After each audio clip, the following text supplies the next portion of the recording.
नमो अरहन्ताणं नमो सिद्धाणं नमो आयर्याणं नमो उवज्जायाणं नमो लोये सव्वसाहु।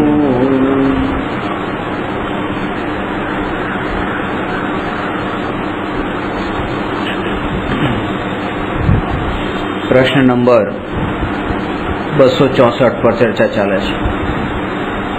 साधक जीव ने अस्थि नास्तिना ज्ञान थी शुं लाभ थाय? भेद ज्ञान विना साधक ने साध्यनी सिद्धि थई शकती नथी। अस्थि तथा नास्तिना भेद ने जाण्या विना भेद ज्ञान थई शकतुं नथी। तेथी साध्यनी प्राप्तिना इच्छुक जीव माटे अस्थि तथा नास्तिनु ज्ञान आवश्यक ज नहीं पण अनिवार्य छे। अस्थिनो अर्थ छे स्व अने नास्तिनो अर्थ छे पर।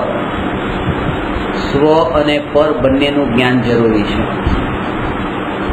अनुभूति स्वनी थाय छे अने भेद ज्ञान स्व पर वच्चे थाय छे।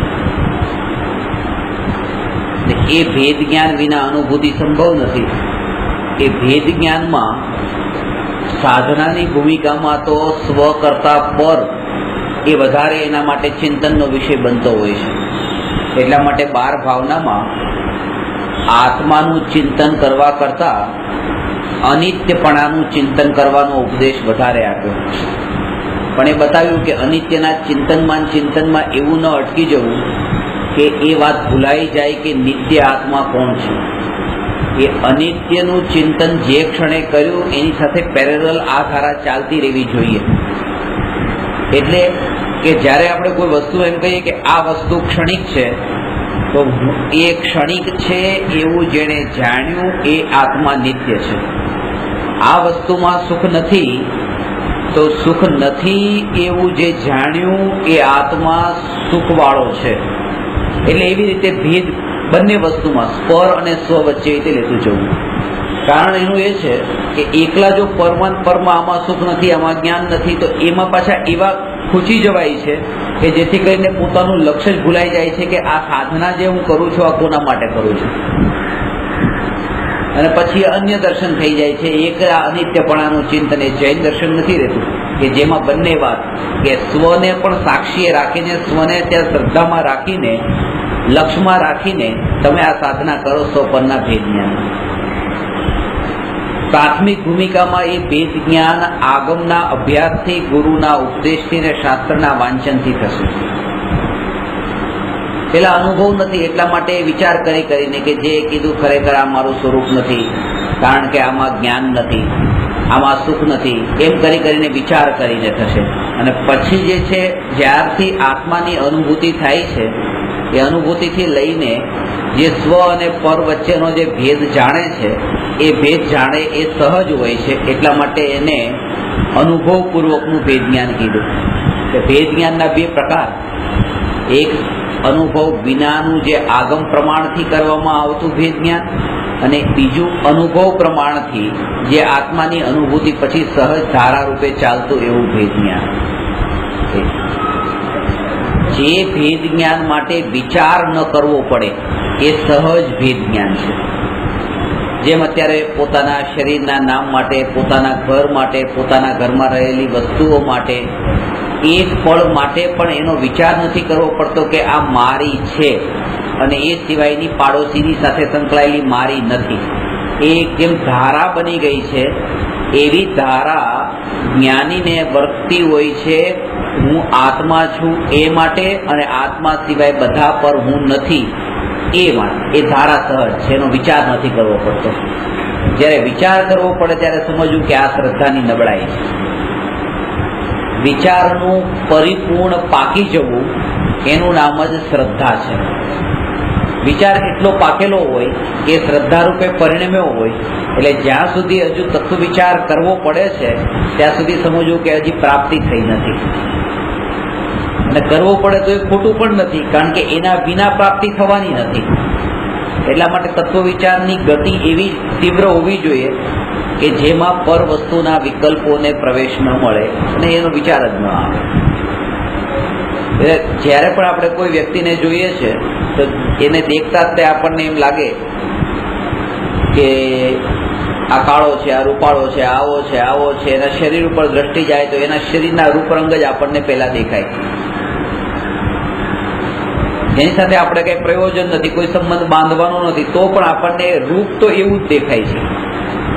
તો એનું મૂળ કારણ શું? એનું મૂળ કારણ શું?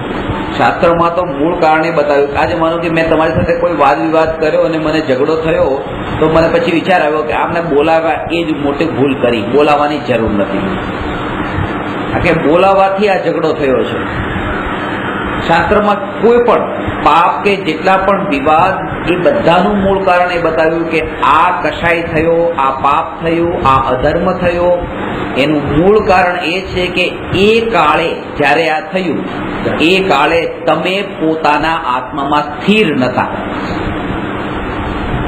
પોતાના વિચારમાં, પોતાના તત્વ વિચારમાં, પોતાની સ્થિરતામાં જો તમે હો તો તમને આ બીજું કામ ન થઈ શકે, કારણ કે એક સમયમાં એક જ કામ થશે. તો મુખ્ય કારણ તો એ છે કે પોતાનામાં સ્થિર ન હોવું, એના કારણે જ આ બધા પાપ થાય છે. લાલચથી ચોરી કરે છે ને ક્રોધમાં આવીને હિંસા કરે છે ને એમ નહીં, પણ પોતાના સ્વભાવમાં નથી એટલે આ બધું થાય છે.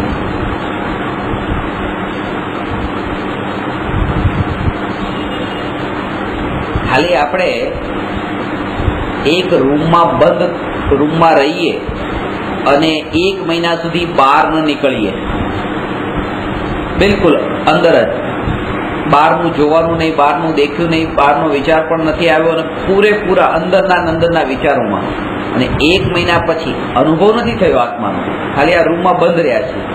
અને 1 મહિના પછી જ્યારે બહાર નીકળીએ તો એ બહારની દુનિયા ને એ 1 મહિનાનો જે કાળ વિતાવ્યો એમાં એટલું મોટું અંતર લાગશે, એમ લાગશે હું ક્યાં આવી ગયો, આ શું છે બધું. એક સાધારણ દ્રષ્ટિએ પણ જો એક અંદરમાંથી બહાર આવે છે તો એને એટલો મોટો ભેદ દેખાય છે. તો જે આ અંદર જાય આત્મામાં અને એ અંદરથી જ્યારે બહાર આવે છે ત્યારે એને આ એટલે જ્ઞાનીનું અંતરનું જગત ને બહારનું જગત બેનું જુદું જુદું હોય છે, ભેદ પડી ગયો છે. એ સ્વથી આ સ્વની અસ્થિ ને પરની નાસ્તિ, એ ભેદ જ્ઞાન છે. જૈન દર્શન વસ્તુના અસ્થિ નાસ્તિ, એક અનેક, નિત્ય અનિત્ય વગેરે અનેક ધર્મોનો એક સાથે સ્વીકાર કરે છે.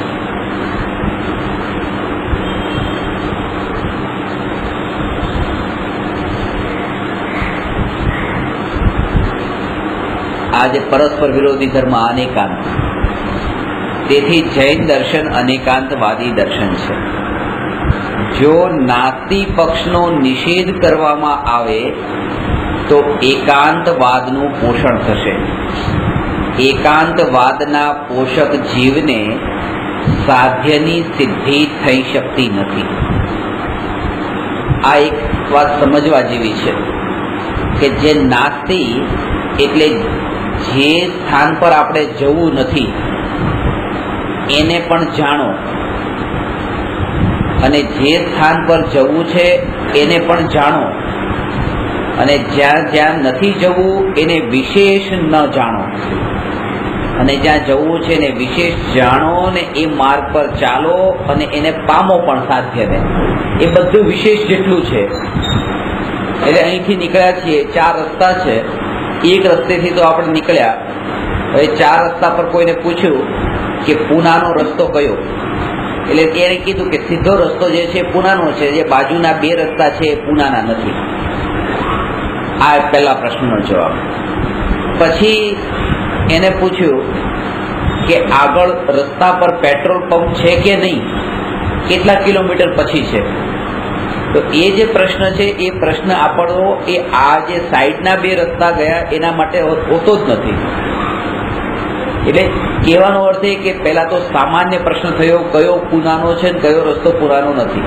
અને હવે જે વિશેષમાં જઈએ છીએ એ વિશેષમાં એમાં જઈએ છીએ જેમાં જવાનું છે. જેમાં નથી જવાનું એના વિશેષમાં નથી જતા. એટલે એ રીતે કે સ્વને તો જાણે અને પરને પણ જાણે, અને સ્વના અંદર ડિટેલમાં જાય, પરની ડિટેલમાં ન જાય.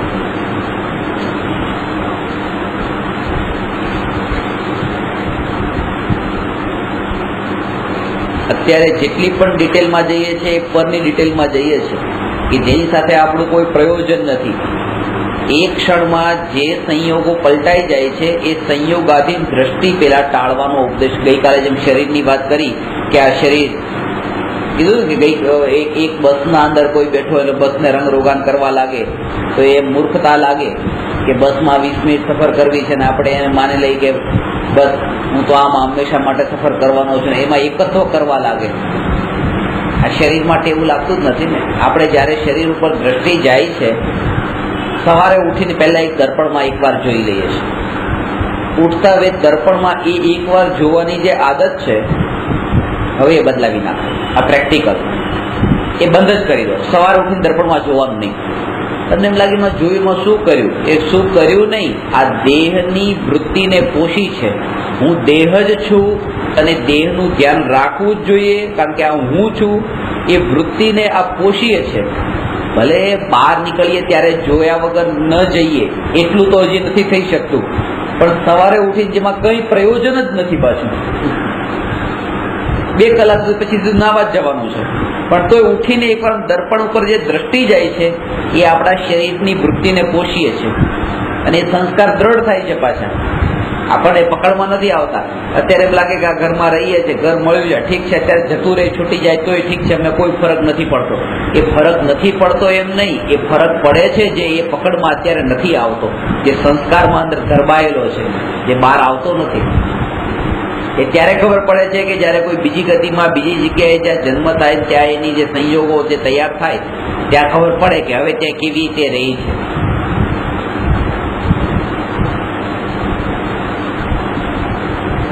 શરીરની સાથે આ વૃત્તિઓ એને લઈ જાય છે કે ત્યાં શરીર ઘરમાં આવી ખુરશી પર બેસીએ છીએ, અત્યારે આવી ખુરશી અત્યારે બરાબર લાગતી નથી, અત્યારે પાછળ વાગે છે, ત્યાં બરાબર કોચી મુલાયમ નથી. આ બધું જે છે અહીંથી આવતા ભાવમાં જન્મ તો વૃત્તિઓ તો આની આ જ જવાની છે. શરીર ભલે આ નહીં જાય. એટલા માટે ત્યાં પણ સારું ખરાબ ને સુખ ને દુઃખ ને એ વિકલ્પો ચાલુ રહેવાના છે. એટલે એકાંતવાદના પોષક જીવને સાધ્યની સિદ્ધિ થઈ શકતી નથી. જો કે દ્રષ્ટિનો વિષય અસ્થિરૂપ છે તથા જ્ઞાનનો વિષય અસ્થિ તથા નાસ્તિક બંને રૂપ છે, તેથી સાધક જીવને અસ્થિ તથા નાસ્તિનું જ્ઞાન હોવું અનિવાર્ય છે. આમાં શું બતાવ્યું? જ્ઞાનનો વિષય અને દ્રષ્ટિનો વિષય. આ સમજો સૂક્ષ્મ રૂપે.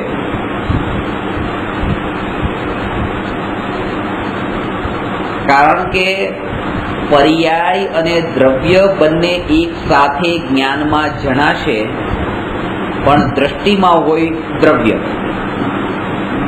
એટલે જેમ કે ચોખા વીણતા કાંકરા ફેંક્યા તો એમ કે ચોખા ઉપર દ્રષ્ટિ, આ દ્રષ્ટિ ચોખાની વાત છે, અને કાંકરા અને ચોખા જણાય છે બે. જ્ઞાનનો વિષય બંને છે, દ્રષ્ટિનો વિષય એક છે. જે અનુભવનો વિષય છે એ દ્રષ્ટિનો વિષય છે, અને જે ભેદ જ્ઞાનનો વિષય છે તે જ્ઞાનનો વિષય છે.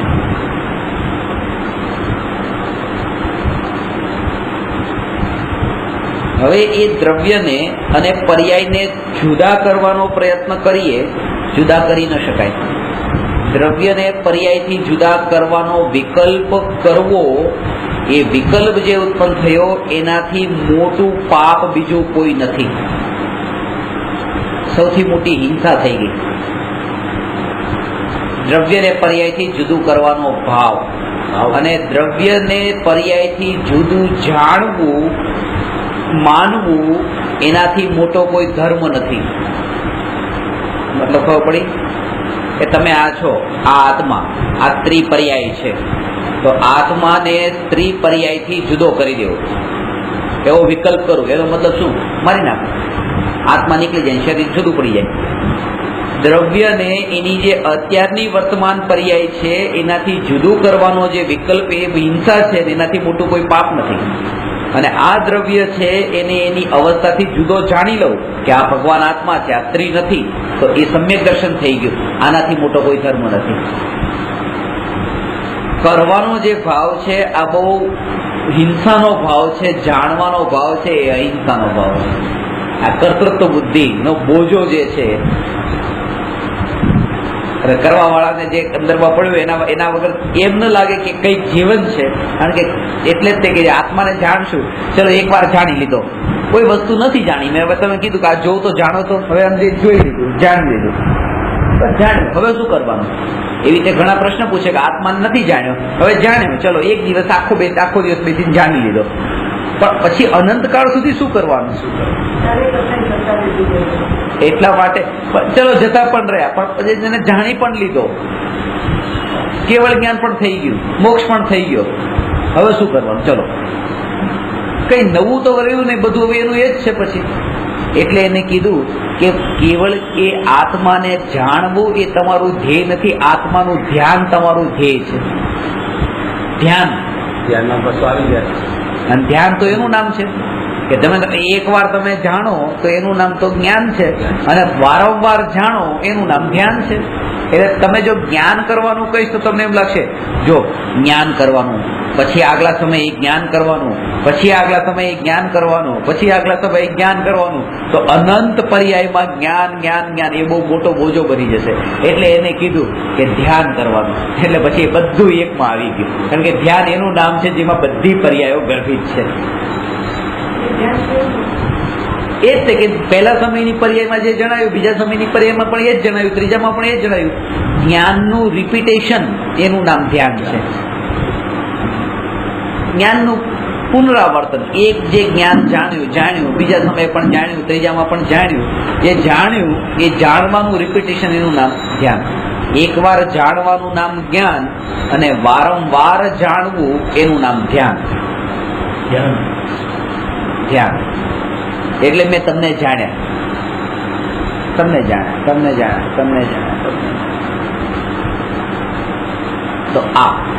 તો એ જ્ઞાન કર્યું.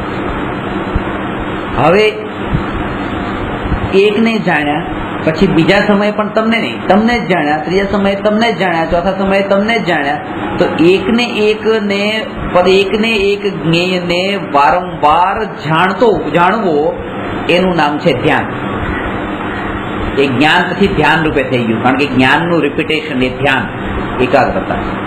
એટલે શાસ્ત્રોમાં કીધું પરદ્રવ્ય અને જાણવો એ પરદ્રવ્યને જાણવું એ આત્માનો સ્વભાવ છે, પણ પરદ્રવ્યનું ધ્યાન કરવું આત્માનો સ્વભાવ નથી. એ જાણ્યું બીજાને જાણ્યું, ત્રીજાને જાણ્યું, આમ સહજ છે.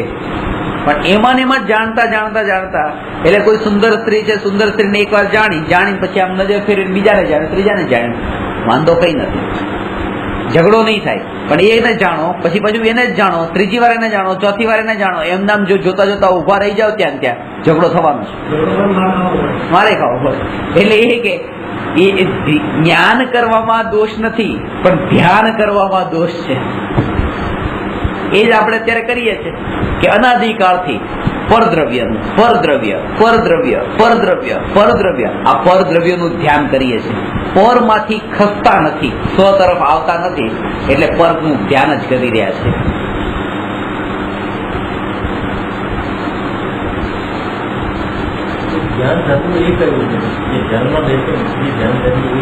એક જ વિધિ છે.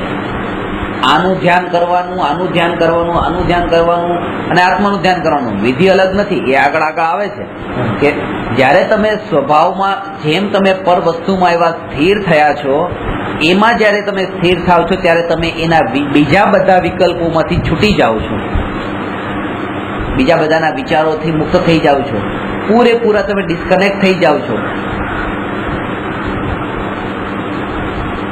તમે જયારે જમવા બેઠા છો, ત્યારે જમતી વખતે જે આનંદ લેવો છે એ વખતે હવે દુકાનના વિચારો છોડી દો, ઘરના વિચારો છોડી દો, મિત્રોના, શત્રુના બધા વિચાર છોડીને આનંદ જો લેવો હોય તમે બધું ભૂલી જાઓ છો.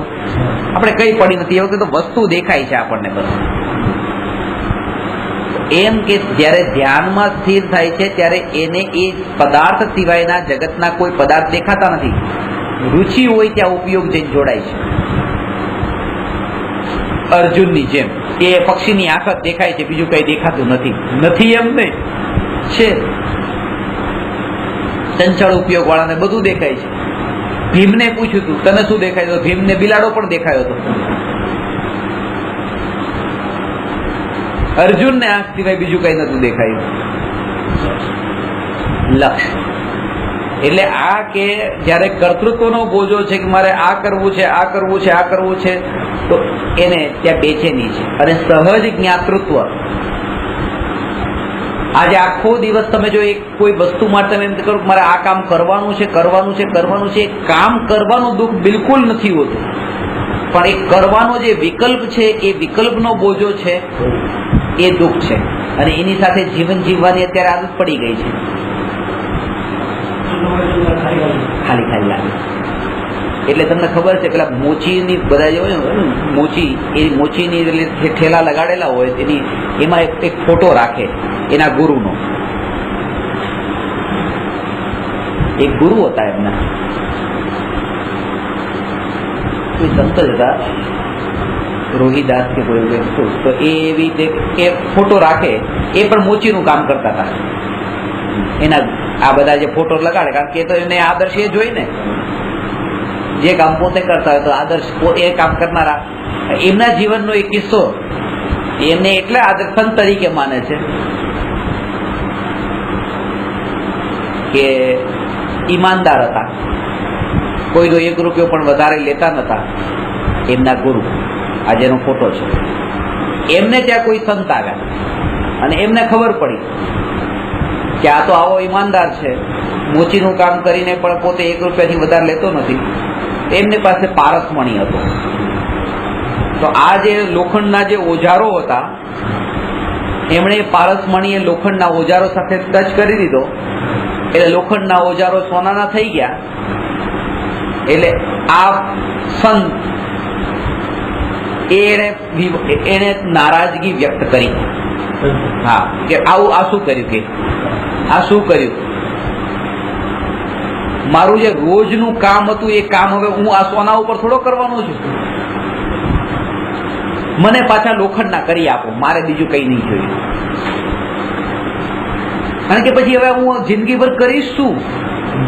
આ હતું તો સવારથી સાંજ સુધી ટીપું કરતો હતો, હવે કરવાનું કઈ મારે રહ્યું નહીં, અને એના વગર જિંદગી કેવી રીતે જીવી મારે? સૂક્ષ્મ દ્રષ્ટિએ જો તો કરવાનું કઈ નથી, આના ઉપર આખી જિંદગી નીકળી જાય એમ છે, પણ અંદરમાં એ છે કે કરવું એ જ સુખ છે. એના સિવાયનું બીજું સુખ હોય કેવી રીતે, જિંદગી હોય કેવી રીતે? એ સ્થિતિ આપણી છે કે અત્યારે એમ કહીએ કે તમે કઈ ન કરો, બસ માત્ર જ્ઞાતા રહી જાઓ, તો એ જ થાય કે પછી કરવાનું શું? આ બધું ઘણા પ્રશ્નો એને ઉભા થયા હતા કે હું આ સોનાનું થઈ ગયું, આ દુકાન બંધ થઈ જાય, બીજાનું ચપ્પલ તૂટી જાય ને ઠીક કોણ કરશે? ચલો હું જ્ઞાતા રહી જાઉં ને જગતનો, પણ મારા છોકરાને પછી મોટો કોણ કરશે? ઘરમાં બધી વસ્તુ લાવશે મૂકશે કોણ? હું જો જ્ઞાતા બની જાઉં તો એને એમ લાગે છે કે આ જ્ઞાતાપણું અને આ ઘરનું સંચાલન એ પરસ્પર વિરોધી કામ છે. જેમ એક મ્યાનમાં 2 તલવાર ન આવે, એમ ઘરમાં વસ્તુને લાવવી મૂકવી અને જ્ઞાતા રહેવું, આ 2 એક સાથે ન થઈ શકે. એટલા માટે એને એમ લાગે છે કે જો હું જ્ઞાતા રહીશ તો આ બધું કરશે કોણ? પણ જો એને ખબર પડે કે આ 2 મ્યાને અલગ છે, 2 તલવારે અલગ છે, આમાં વાંધો નથી. કારણ કે જે વસ્તુ ઘરની વાત છે તો ઘરનું પરિણમન એ એનું કાર્ય છે, આત્માનું પરિણમન આત્માનું કાર્ય છે.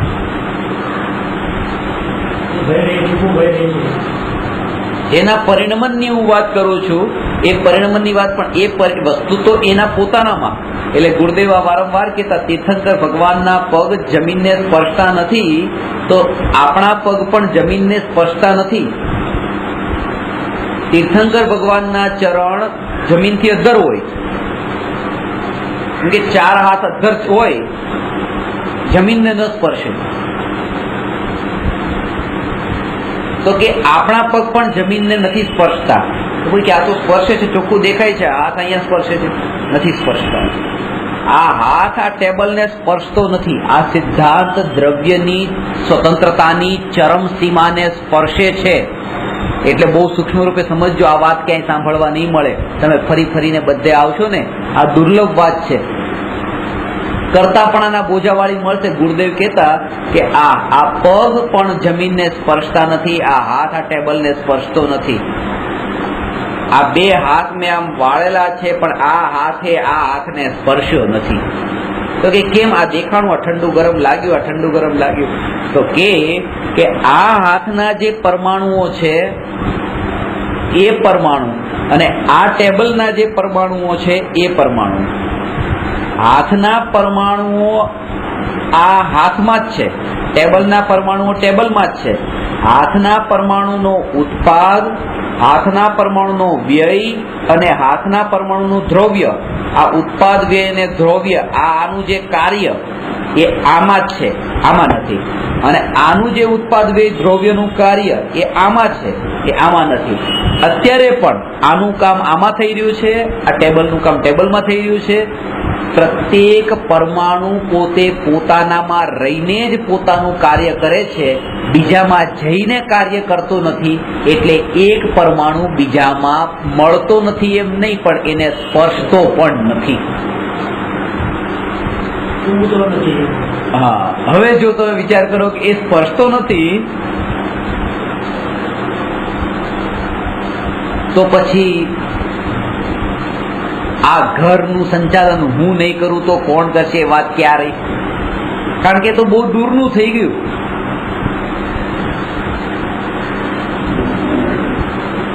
આ વિકલ્પના અંદર આને આપણે દુઃખી થતા હોઈએ છીએ કે હું નહીં કરું તો કોણ કરશે, હું નહીં કરું તો કોણ કરશે.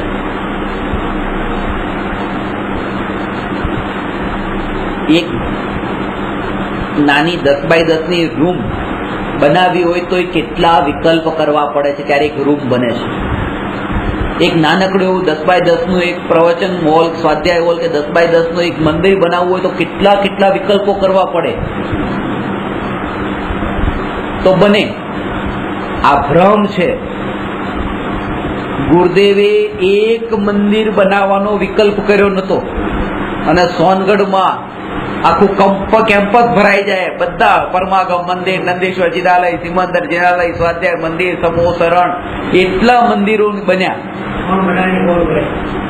અને બધે નામ પૂજ્ય ગુરુદેવ શ્રી કાંજી સ્વામી પ્રેરિત. કોઈ વિકલ્પ કર્યો નતો. અને જેને પૈસા આપ્યા, જેને બનાવરાવ્યા, જેને બધું કર્યું, કોઈની આપણને ખબર નથી. વિકલ્પો એમણે કેટલા કર્યા, ગુરુદેવે કઈ નતું કર્યું.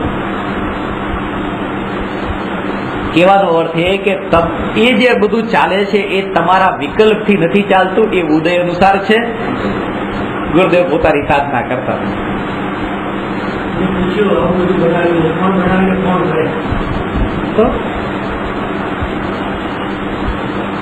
એટલે આ ભ્રમ છે. આ ભ્રમ છે. આ ભ્રમને ટાળવા માટે કોઈ કહે તો એ વાત એમ લાગે કે આ બરાબર નથી. કોઈ મહેમાનને જમવા બોલાવો તો વિકલ્પ તો કરવા પડે ને, આ કાપવું, આ સમારવું, આ કરવું. આ ભ્રમ છે. આ વિકલ્પથી થોડું થાય છે, બિલકુલ નથી થતું. કે ના આ બરાબર છે, તમે બોલો અમે સાંભળી લઈશું, પણ અંદરમાં તો પ્રેક્ટિકલ તો એ જ માનશું. અને આવી વૃત્તિ અંદર જે પડેલી છે એના કારણે સમ્યક દર્શન થતું નથી. કારણ કે આનો વિચાર જ નથી કરતા કે આવું પ્રેક્ટિકલમાં ચલો એક વખત જોઈ તો જોઈએ, એક વખત જોઈ તો જોઈએ કે આમાં મારું કેટલું ચાલે છે. અરે 20 દાણા દાળ ભાતના છે, ભાતના 20 દાણા છે, તમે હાથથી લીધા અને સીધા 18 દાણા આવ્યા, 2 દાણા પડ્યા રહ્યા. તમારો ભાવ નતો, તમારો વિકલ્પ નતો કે 20 દાણા લઈ લો, 2 દાણા મૂકવાના વિચાર હતો. તેથી 18 લીધા અત્યારે આ કોળિયામાં, 2 લીધા પછી બીજા કોળિયામાં, એમાં પણ પાછો એક આવ્યો ને એક ના આવ્યો, એટલે એક ખાઈ લીધો, પછી પાછો બીજા ત્રીજા કોળિયામાં પાછો એક લીધો. આવું શું કામ કરવું પડે છે? 20 દાણા લેવા છે તો લઈ લો ને. પણ કહેવાનો અર્થ એ છે કે 12 વાગે 2 મિનિટ ને 2 સેકન્ડે એ જયારે 18 દાણા આવવાના હોય, 4થી સેકન્ડે 1 દાણો આવવાનો હોય, 6થી સેકન્ડે પાછો 1 આવવાનો હોય, તો તમારી તાકાત નથી કે એ બીજી સેકન્ડે તમે 20 દાણા લઈ લો. એનો કાળ એ વખતેનો જ છે, 18 દાણાનો જ છે. ભલે વિકલ્પ તમે કરી દો 20 દાણાનો.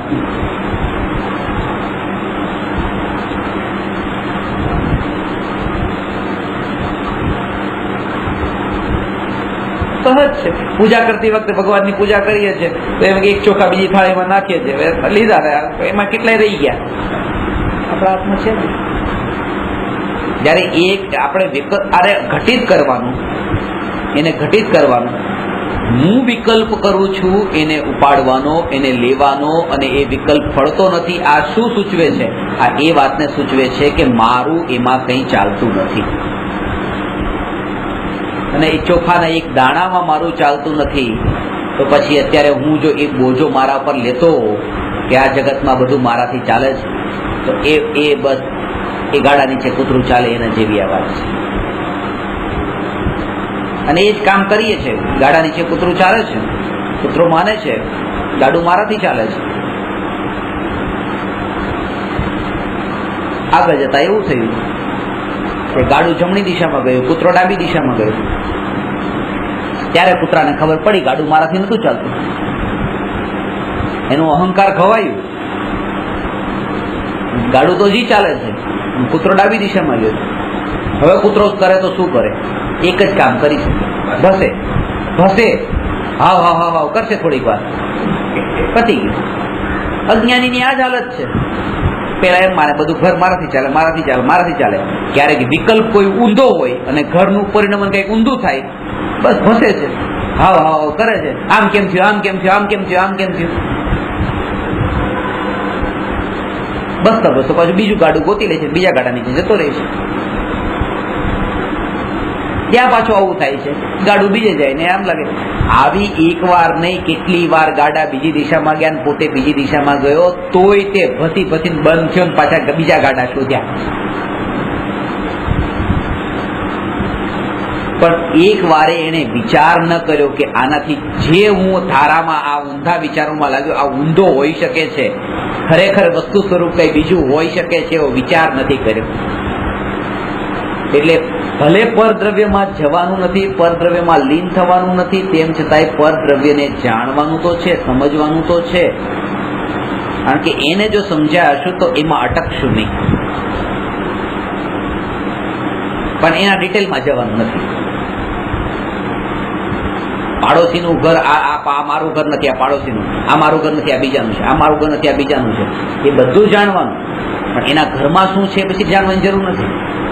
અને આપણું ઘર ક્યાં છે એ જાણવાનું, ઘરમાં કઈ વસ્તુ ક્યાં પડી છે એ જાણવાનું, અંદરની પૂરી ડિટેલ જાણવાની જે પોતાનું છે, અને જે બીજાનું છે એને બહારથી જાણવાનું, અંદરની ડિટેલ જાણવાની જરૂર નથી.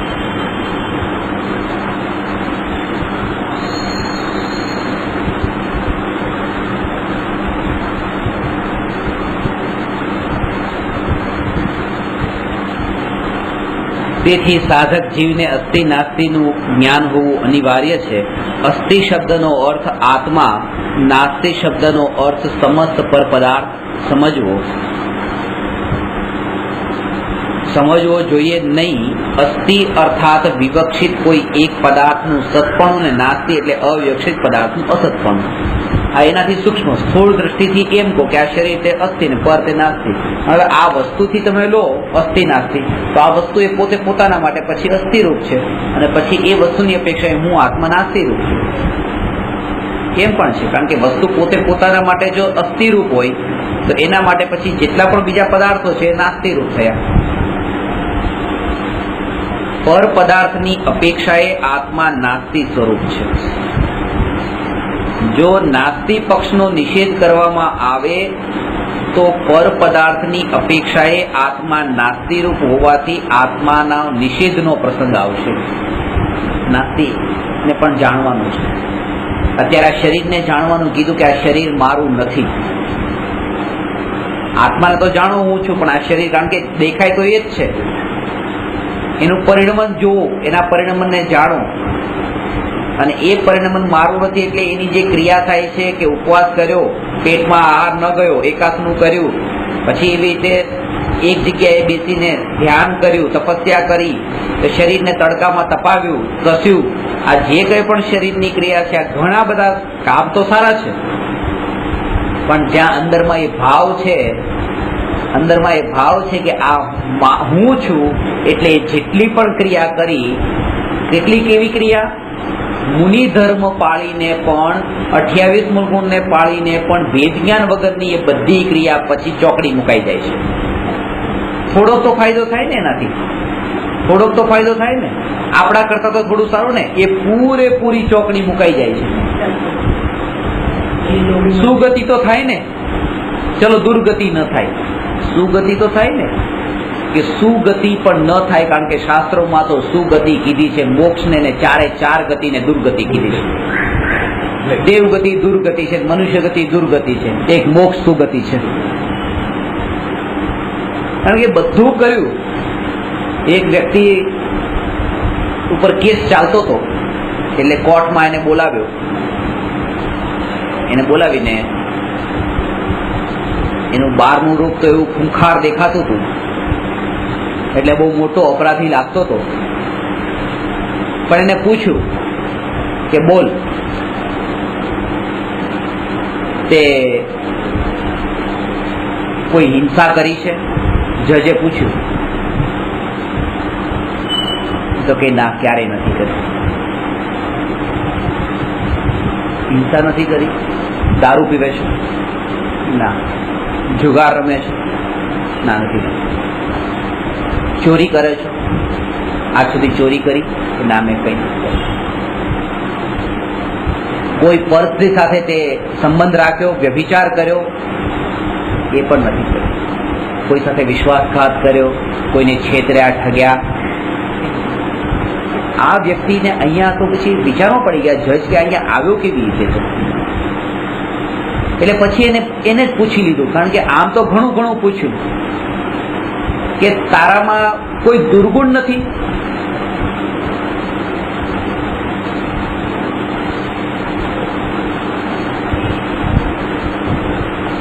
ત્યારે એને તરત કીધું કે હા સાહેબ, મારામાં એક દુર્ગુણ છે, હું ખોટું બોલું છું.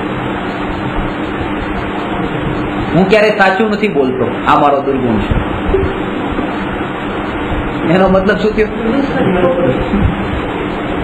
એ એક અપરાધ નથી. એ જેટલી પણ સારી બધી ઉપર ચોકડી લાગી ગઈ. આ એ જ સ્થિતિ છે. અમે એકાસના કરીએ છીએ, 4 હાથ જમીન દેખીને ચાલીએ છીએ, અમે આવા કપડાં પહેરીએ છીએ, અમે ઘર છોડી દીધું છે, હવે અમે એ બધું, પણ અમે આ શરીરને પોતાનું માનીએ છીએ. એ પોતાનું માનીએ છીએ ત્યાં બધી ચોકડી લાગી ગઈ. જેટલી લિસ્ટ બતાવી હતી ને, આ મૂળ ગુણની ને મહાવ્રતની ને બધી, કારણ કે મૂળમાં જ ભૂલ કરી. જેનાથી ભેદ જ્ઞાન કરવાનું તો એનાથી ભેદ જ્ઞાન ન કરીને એના સાથે તો એકત્વ રાખ્યું છે. એકત્વ રાખીને એની સાથે ધારા પણ એની એવા પ્રકારની જ બનેલી છે.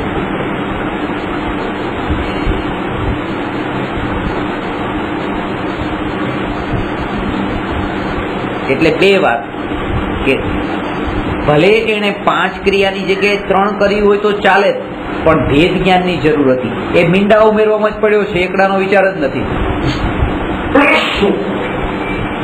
એક ટીવી ઉપર એડવર્ટાઇઝમેન્ટ આવતી હતી,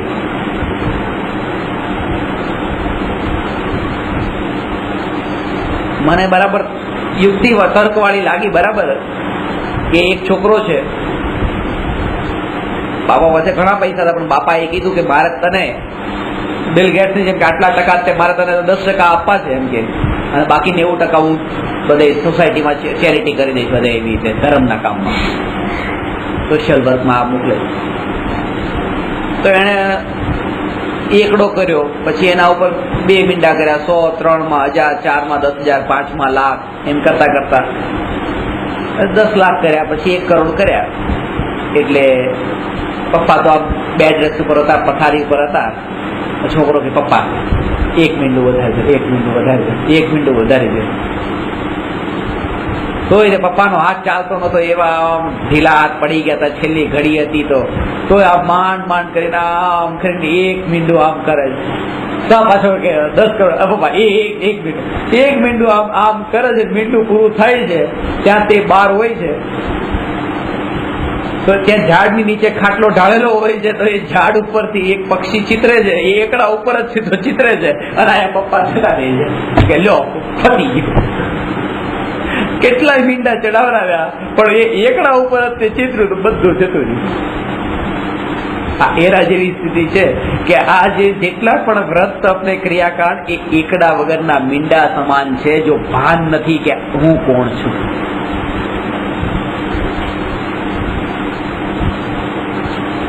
અને એની લાલચ વધતી જાય છે, જેટલા પર હજી 1 મીંડું વધી જાય, હજી 1 મીંડું વધી જાય, એ લાલચ વધતી જાય છે. એકડાની ફિકર નથી થતી કે એકડો સેફ છે કે નથી ભાઈ. તો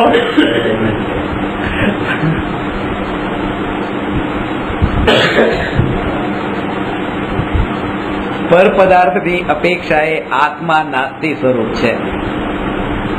જો નાસ્તિ પક્ષનો નિષેધ કરવામાં આવે તો પર પદાર્થની અપેક્ષાએ આત્મા નાસ્તિ સ્વરૂપ હોવાથી આત્માનો નિષેધનો પ્રસંગ આવશે. કારણ શું નીકળ્યું? આ સાર છે, સાંભળજો આ પ્રશ્નનો. અસ્તિ તથા નાસ્તિના યથાર્થ જ્ઞાન અને સમજણથી અપૂર્વ ભેદ જ્ઞાન પ્રગટ થાય છે.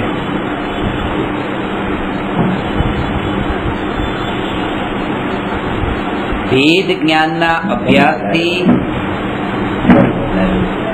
આત્મજ્ઞાન તથા કાળાંતરે કેવળ જ્ઞાન પ્રગટ થાય છે. અસ્તિ કાળાંતરે એટલે થોડા કાળ પછી, તાત્કાલિક તો ન થાય. આત્મજ્ઞાન થયું પછી ભગવાન થાય. અસ્થિથી આત્માની વિધેયાત્મકતા સિદ્ધિ તો છે, નાસ્તિથી આત્માની નિષેધાત્મક સિદ્ધિ છે. પેલી પોઝિટિવ આ નેગેટિવ છે. આ રીતે જો કે આત્મા અસ્થિરૂપ છે અને પર પદાર્થની રીતે જો તો આત્મા નાસ્તિરૂપ છે. ખાસ વાત હવે આનો સાર હું તમને એ બતાવી દઉં એ છે કે ક્યારેય પણ પર પદાર્થમાં અપ્રયોજનભૂત, આ તમારા માટે ખાસ એટલા માટે કારણ કે તમારી એ બુદ્ધિ એવી નથી, જ્ઞાન એવું નથી કે તમે તર્ક અને યુક્તિના અંદર તમે ઊંડા પડીને એના અંદર બધું સમાધાન કરો. એટલા માટે અપ્રયોજનભૂત વિષયોમાં પ્રવર્તન ન કરવું. કેમ? કારણ કે એની તમને લગામ નહીં રહે, લગામ કંટ્રોલ નહીં રહે. હવે આપણે એક વિવાદ કરીએ કે એક ડિબેટ કરીએ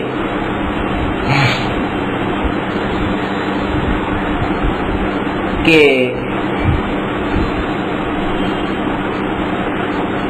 ભક્તામર સ્તોત્રમાં 44 શ્લોક હતા કે 48 શ્લોક હતા? ચાલો, આ ડિબેટ કરવાથી તારણ શું નીકળશે? શું લાભ શું થશે? આમાં કશાય જ પોષાશે, બીજું કઈ નહીં. એટલે એ કીધું કે અપ્રયોજનભૂત વિષયોમાં અત્યારે એવી ક્ષમતા નથી, આપણું અજ્ઞાન છે, એટલા માટે એમાં પડવું નહીં અને પહેલો વિચાર પોતાનો કરી લેવો.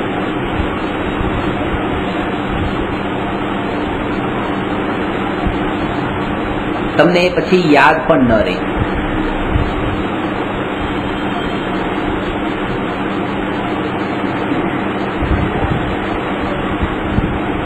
જો આવું કેમ થાય છે કે ભગવાનને દાગીના ન હોય, ભગવાનને કપડા ન હોય? એ ભૂલ આપણી છે.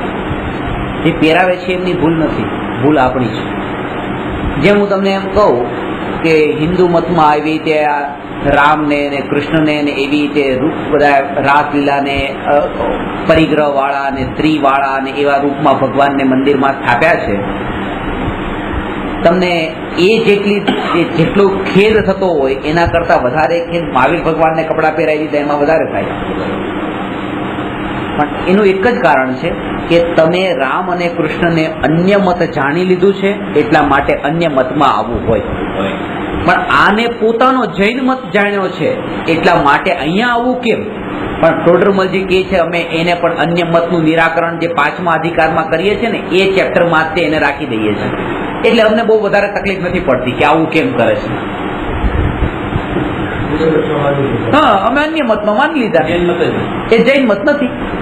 એવું હોય તો કેવી રીતે? સીધી વાત.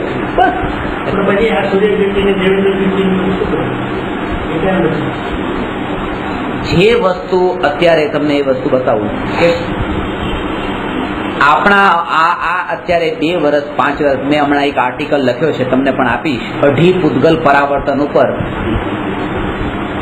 અત્યારે વાળ તમારા ખરી જાય જો તમને ભાવથી સ્પર્શી જાય ને તો એ આર્ટિકલ અઢી પૂતગલ પરાવર્તનનો જે કાળ છે એ કાળમાં એ જે આટલો જે મનુષ્યનો અવતાર મળ્યો ને એમાં આટલા વર્ષ તો નીકળી ગયા, હવે જે અત્યારે જે આટલા કિનારાના જે બાકી છે એમાં હવે જે આપણા વિચારો ચાલે છે એ કયા સંબંધી ચાલવા જોઈએ ને અત્યારે કયા સંબંધી ચાલે છે એ વિચાર કરવા જેવી વાત છે. એ પૂરેપૂરું જયારે અઢી પૂતગલ પરાવર્તનનું સ્વરૂપ સમજશો એમાંનું પછી આ મનુષ્ય પર્યાયનો આટલો કાળ એ એક બિંદુ સમાન લાગશે અને એ બિંદુ સમાન કાળમાં વીતી ગયા છે કેટલો કાળ, એમાં હવે જે આ બાકી રહેલું બિલકુલ ઝીણું આગળ મોટી ખાઈ છે, આગળ મોટી ખાઈ છે પાછી નરકની ગોદની, પરિભ્રમણની, દુઃખની, કીડા મકોડા, માખી મચ્છર, એવી અવસ્થામાં એ બધી એ ખાઈ પડેલી છે. અને જો અત્યારે ન ચેતું તો આ પરિભ્રમણ છે એવી અંદરમાં જો સ્પર્શના થશે ને તો જ તે ખબર પડશે કે કયું મારા માટે પ્રયોજનભૂત ને કયું અપ્રયોજનભૂત.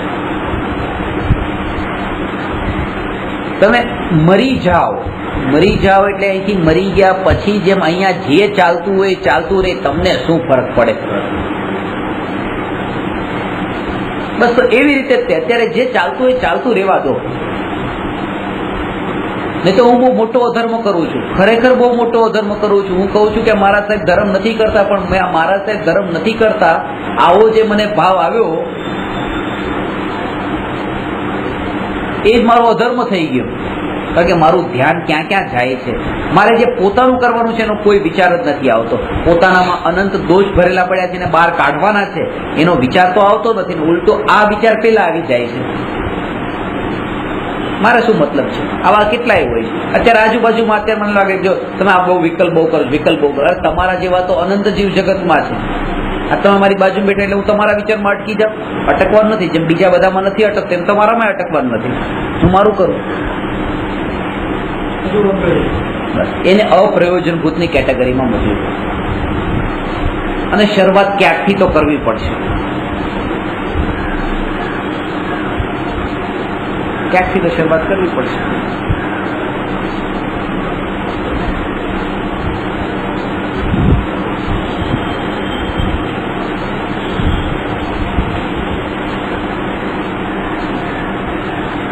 અભ્યાસ તો કરવો પડશે.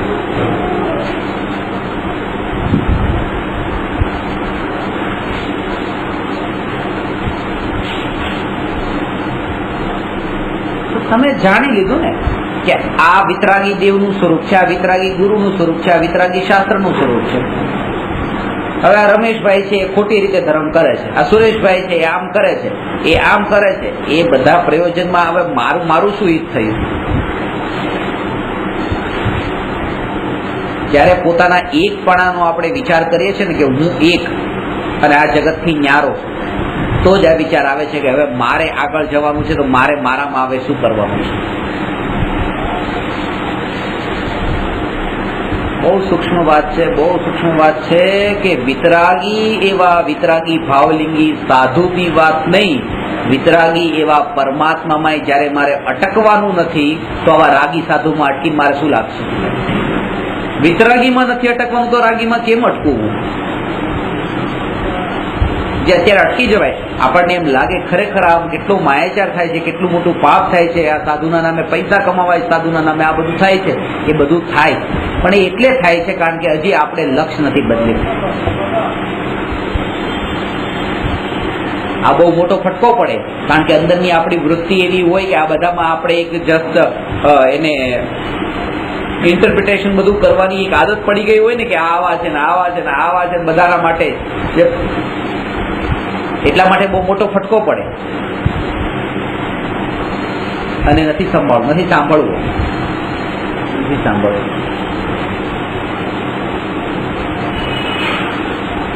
કારણ કે પોતે પોતાને એક રૂપે આ જે વાત છે મારા માટે છે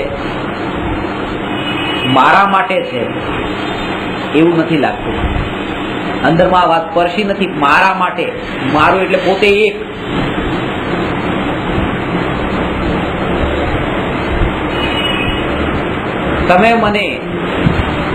તમે મને શરીર રૂપે નહીં જો, કારણ કે અત્યારે તમે શરીર રૂપે જોવો છો અને તમને જાત જાતના વિકલ્પો થાય છે. આ એક વાક્ય મેં તમને કીધું. હવે બીજા, પુષ્પાબેન તમે મને શરીર રૂપે નહીં જો, કારણ કે તમે મને શરીર રૂપે જોવો છો અને તમને કશાયની વિકલ્પ થાય છે. તરત જ લાગ્યું, અસર થઈ પોતાને. મને કીધું પેલા જનરલ વાત ચાલતી હતી, પણ જયારે એક નામ લઈને કહું ત્યારે એમ લાગે હે મને કીધું આ વાત. પેલામાં પોતાનું એવું અપમાન નથી લાગતું, આમાં અપમાન લાગે, કારણ કે નામ આવ્યું ને પોતાનું. મને ક્યાં વચ્ચે આમાં તમે લઈ લીધા એવું લાગે છે, એવું લાગે છે. કારણ કે એમ લાગતું નથી આ જેટલી વાત છે આ મારા માટે છે, પોતાને એક નથી રાખે. આ તો જનરલ વાત કરે છે, જનરલ વાત છે, આ કોઈ કથા ચાલી રહી છે, આ તો મારી વાત એકલાની થોડી ને. એકલા ને અત્યારે લોકો પૈસા કમાય છે, પણ પૈસા કમાય પણ દાન નથી આપતા. અને રમેશભાઈ તમે પૈસા કમાવો પણ દાન નથી આપતા, હે કે મને કીધું આ પેલા કીધું તું, એમાં તમે નતા બેઠા.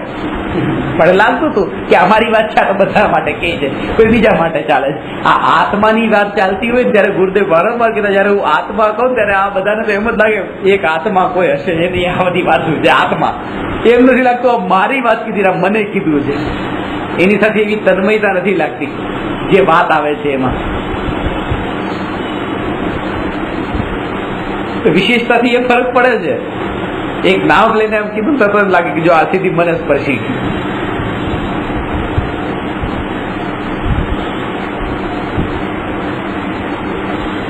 ટોળરમલજી તો એક સ્ટેપ આગળની વાત લખે છે.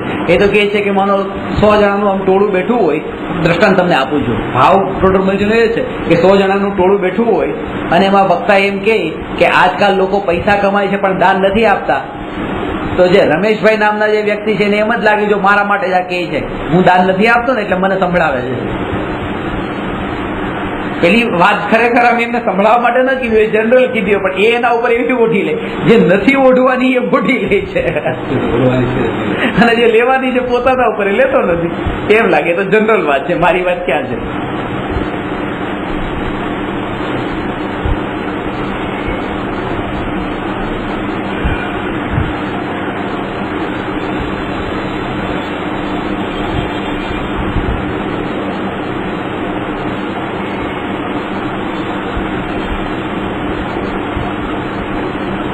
વૈરાગ્ય અને ઉદાસીનતા જો હશે તો જ સમ્યક દર્શન થશે. ઉદાસીનતા વગર સમ્યક દર્શન નહીં થાય.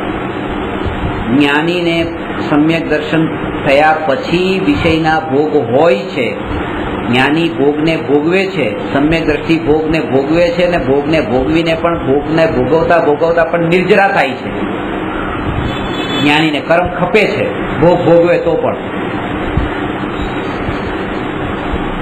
અને જે આપણા કરતા તો વધારે જાણે છે ને સાચી રીતે માને છે, સાચું જાણે છે કે ભોગ છોડવા જેવા છે.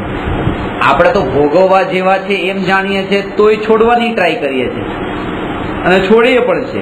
અને એ તો છોડવા જેવા છે એમ માને છે તોય ભોગવે છે. આવું કેમ કરતા હશે? એના માટે હવે આ પ્રશ્ન છે, બહુ સમજવા જેવો છે જ્ઞાનીનો. પ્રશ્ન નંબર 265. જ્ઞાની રાગને હેય જાણતા તથા માનતા હોવા છતાં રાગ કેમ કરે છે?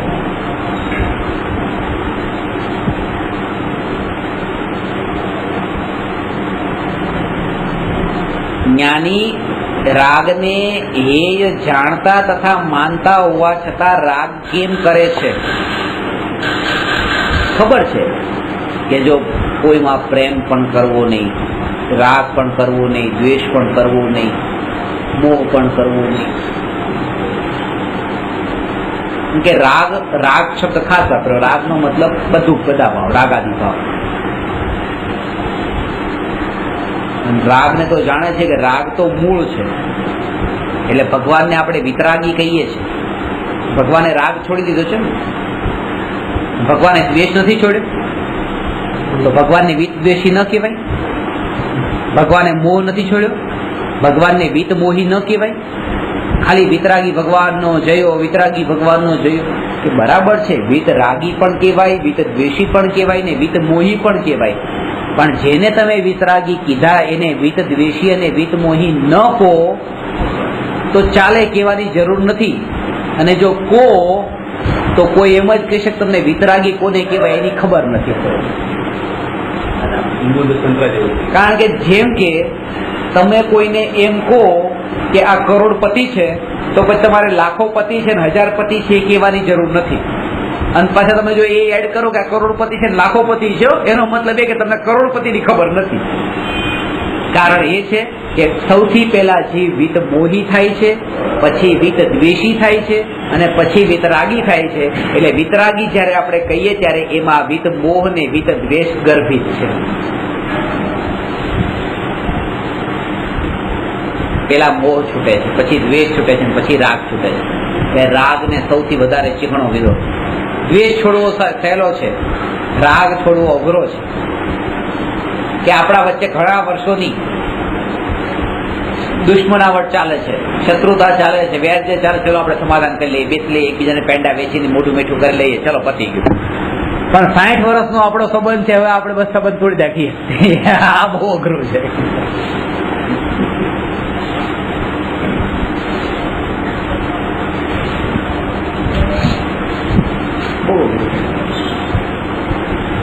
રાગ છોડવો અઘરો છે. સીધી વાત છે. તમે જો કે લગ્નના કિસ્સા કેટલા છે, ડિવોર્સના કેટલા છે. લગ્નના 100 છે તો ડિવોર્સના 10 છે. લગ્ન એ રાગ છે, ડિવોર્સ એ દ્વેષ છે. રાગ વધારે, રાગની ઇન્ટેન્સિટી વધારે છે, દ્વેષ વાળી ઓછી છે. કારણ કે રાગ થયા પછી હવે છોડવું અઘરું પડે છે.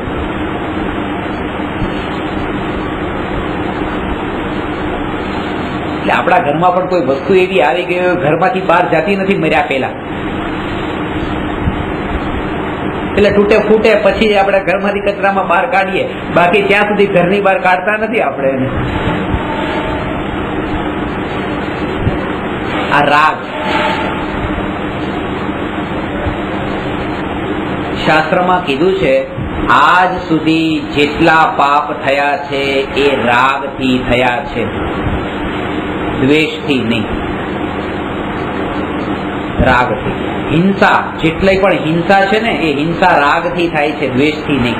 પ્રેમના કારણે હિંસાઓ થાય છે, નફરતથી થોડી હિંસા થાય છે. ભારતને પાકિસ્તાન પ્રત્યે આટલી નફરત છે અને પાકિસ્તાનને ભારત પ્રત્યે નફરત છે એટલે કારગિલમાં ત્યાં યુદ્ધ થાય છે, હિંસાઓ થાય છે.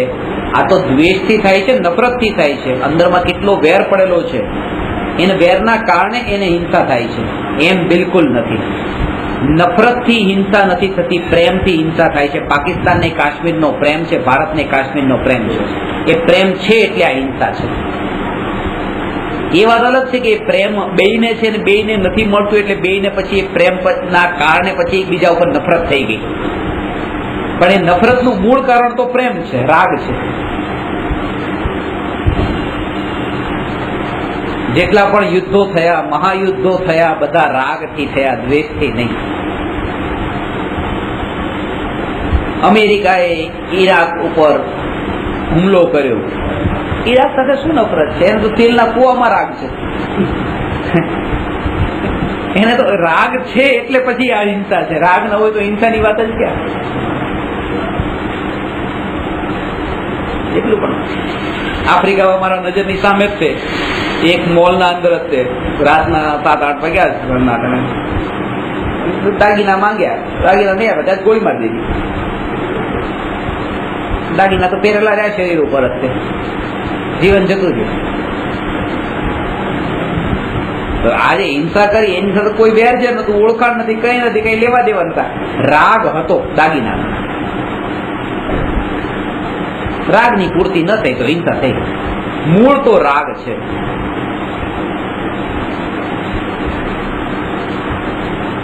કોઈ પપ્પાને ગાળ આપી તરત એને લાફો મારી દીધો. આવું શું કામ કર્યું? પપ્પામાં રાગ છે. રાગ ન હોતો બીજાને દે તો ન થાત. એટલે જેટલા પણ કષાયો, વિકારો જે ઉભા થાય છે એની જડમૂળ રાગ છે ને. જ્ઞાની આ રાગની પ્રકરણ ચાલે. જ્ઞાની રાગને એ માને છે કે આ છોડવા જેવો છે, તેમ છતાં એ કરે છે. હિંસા પણ રાગથી થઈ. જેટલા મહાભારત થયું, રામાયણ, આ જેટલા યુદ્ધ થયા બધા રાગના કારણે. જળ જમીનને જોરું, ઝઘડાના કારણ કીધે ને, કજિયાના છોરું. રામાયણ થયું, મહાભારત કોના કારણે? જમીનના કારણે. પાંડવોને જમીન જોતી હતી, કૌરવોને જમીન જોતી હતી. જમીનનો રાગ હતો, એકબીજા પ્રત્યે દ્વેષ નતો. રામને સીતાનો રાગ હતો, રાવણને સીતાનો રાગ હતો. એકને જમીનનો ને એકને જોરુનો. રામાયણ થઈ છે જોરુના કારણે, મહાભારત થયું છે જમીનના કારણે. આ રાગ જ તે બધા કષાયો વધારવા વાળું છે. મૂળ એનું એ છે, જળ મૂળ. એક બિલાડી પણ ઉંદરને ખાય છે ને તો દ્વેષથી નથી ખાતી. બધા લોકો કે બિલાડી ને ઉંદર વચ્ચે જન્મજાત દુશ્મનાવ, એકબીજા સાથે ન હોય. હું તો એમ કહું કે બિલાડીને સૌથી વધારે પ્રેમ ઉંદર પ્રત્યે છે. એ ઉંદર એનો ખોરાક છે, રાગ છે એનો. તમે રસગુલ્લાને ખાવ છો એટલે દુશ્મનાવટ છે રસગુલ્લા સાથે? રસગુલ્લા પ્રત્યે તો પ્રેમ છે, પ્રેમથી ખાવ છો. તો બિલાડીને તો ઉંદર પ્રત્યે રાગ છે, દ્વેષ થોડો છે. રાગ છે એટલે એને મારી નાખે છે. એટલે રાગ ન હોય તો જવા દે કે ચલો બીજા ઘણા બધા પદાર્થો ત્યાં છે એને જવા દે છે. ઉંદરડાને જ કેમ પકડે? કારણ કે એનો રાગ છે, એને દ્વેષ કઈ નથી.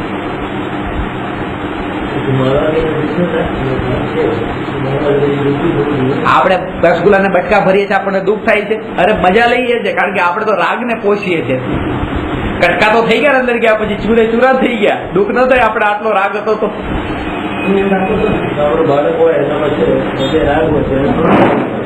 બરાબર છે, પણ એને પંપાળીએ તો છે. બધા વિષયોના ભોગોને ભોગવવાની વિધિ અલગ અલગ હોય છે.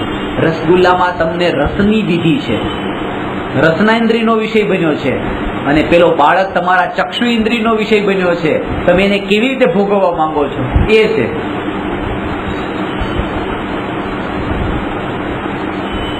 કોઈ સ્પર્શન ઇન્દ્રિયનો વિષય બન્યો છે, કોઈ ઘ્રાણ ઇન્દ્રિયનો. વસ્તુ કઈ રીતે કેવી રીતે ભોગવીએ છે એ છે.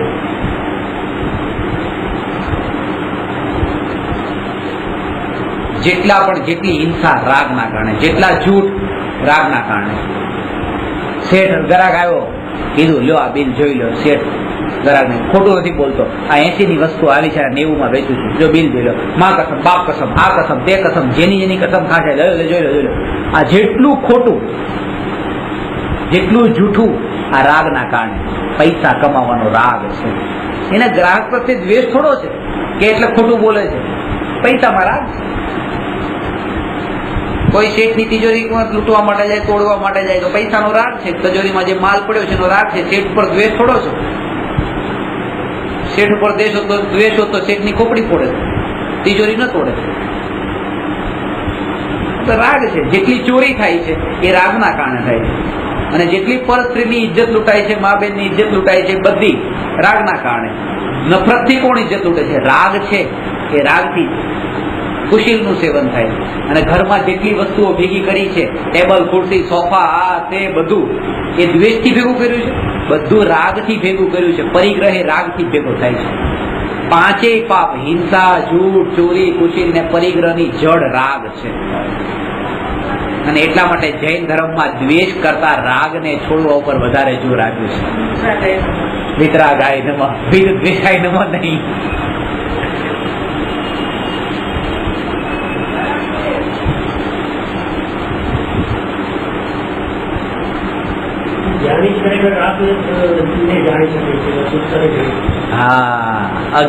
જ્ઞાની રાગને હે જાણે છે. અજ્ઞાની રાગને હે નથી જાણતો, કારણ કે એને એમ લાગે છે કે રાગ વગરનું જીવન એ જીવન નથી.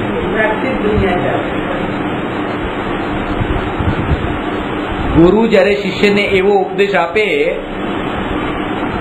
કે રાગનો નાશ કરો, ત્યારે શિષ્યને એમ લાગે છે કે આ મને સુસાઇડ કરવાનો ઉપદેશ આપ્યો. કારણ કે હું રાગી છું અને રાગનો નાશ કરો એટલે પોતાનો નાશ કરો.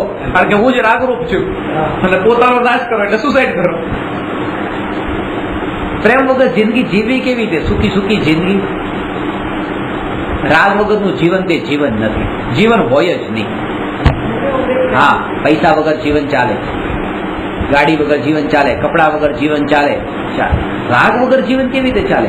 કારણ કે અત્યાર સુધી એને જે જોયા છે ને, કોઈને ફૂટપાથ પર જોયો તો સૂતો હતો, પૈસા વગર હતો, ગાડી વગર હતો, કપડા વગરનો પણ હતો, બધું હતું.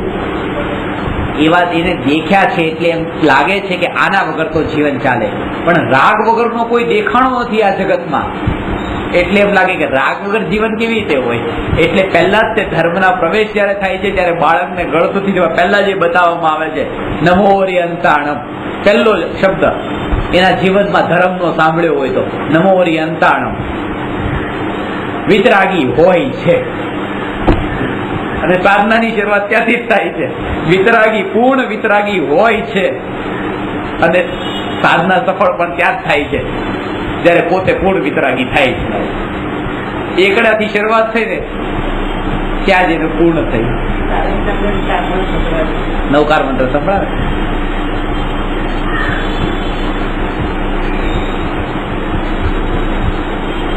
તો જ્ઞાની અજ્ઞાનીને એમ નથી જાણતો કે રાગ હેય છે. જ્ઞાની એમ જાણે છે કે રાગ હેય છે, રાગ છોડવા યોગ્ય છે.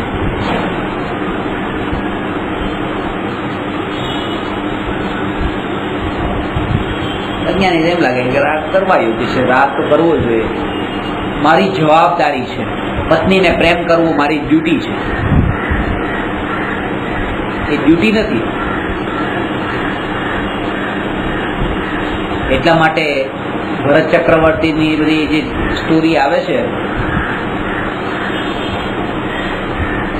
કે જયારે છોડીને જાય તો પછી રાણીઓને કહે છે ને કે રાણી જયારે એમ કે તમે વચન આપ્યું હતું, વચન ક્યાં ગયું કે મારી સાથે રહેશો? તો કે તમે કમ્પ્લેન જે કરો છો એ ખોટી જગ્યાએ કરો છો. તમે રાગને કમ્પ્લેન કરો એન્ડ રાગ ઇઝ ડેડ. પતી ગયો તો કઈ તમારી કમ્પ્લેન ચાલે નહીં. રાગે તમને પ્રોમિસ કર્યો અને રાગે નથી, રાગ રહ્યો નથી, બરાબર છે.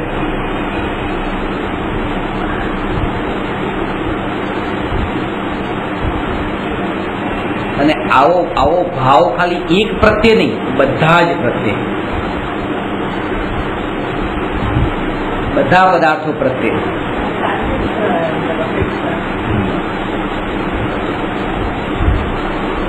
જે કામ આપણે ઘણી વખત નથી કરવું અને તોય થઈ જાય છે,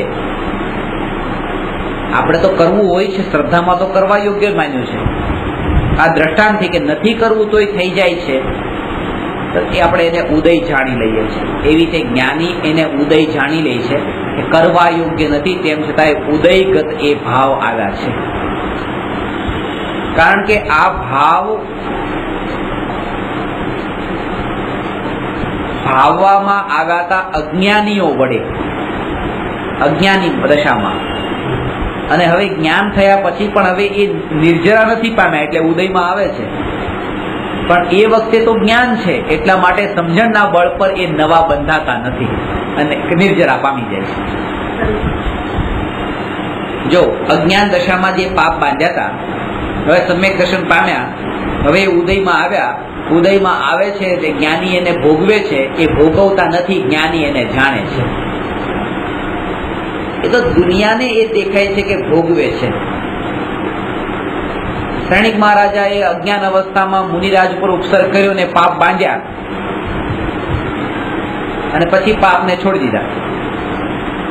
પણ જે બંધાયેલા પાપના કર્મનું ફળ નરકમાં જવું પડ્યું ને ભોગવવું પડ્યું, અત્યારે ભોગવે છે. એ ભોગવે છે એવું તો અજ્ઞાનીઓને દેખાય છે. જ્ઞાની તો એ ભોગવતા નથી, જાણે છે. પહેલા નારકીમાં છે, 7મી નારકીમાં હોય તો જાણે. જાણવું હોય તો, કારણ કે જાણપણું એટલા દુઃખમાં વધારે જ્ઞાતા રહે છે. જયારે પણ આ મરણના કાળે આવી સ્થિતિ આવશે એકાદ વાર કે પીડા થાય, એવું દુખાવો તો લાગે આવો દુખાવો પણ મારા જ્ઞાનમાં જણાઈ ગયો. આવો શુદ્ધ સ્વભાવ, જ્ઞાન સ્વભાવ તે હું. જેટલું વધારે દુખે આવો દુખાવો પણ જણાયો, આવો દુખાવો પણ જણાયો, આંગળી ભાઈ આ પણ જણાયું. એ શુદ્ધ જ્ઞાન કેવું કે જે બધું જ અંદર જાણી લે છે પણ તોય એ એનામાં રહે છે, જાણપણામાં રહે છે. આવી જાગૃતિના બળ પર એ રહી ગઈ છે.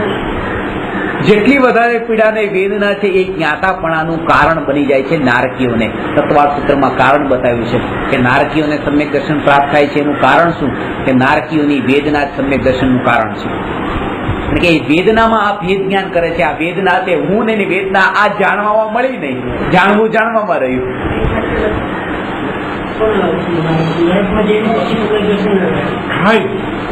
ક્યારેય ન થયું હોય અનાદિકાળથી નવીન સમ્યક દર્શનની પ્રાપ્તિ 7મા નરકે પણ થાય. કારણ કે આમે 7મા નરકે તો જીવ જતો નથી, સમ્યક દર્શન પામેલો જીવ પહેલા નરક સિવાય 6 નરકોમાં જતો નથી.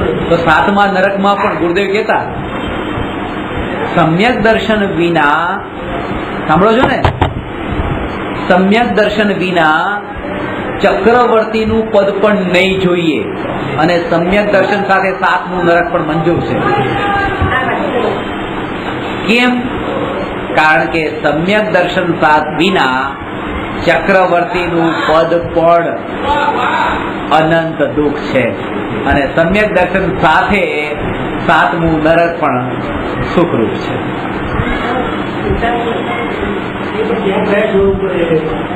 આના બળ ઉપર એ તમને બતાવું.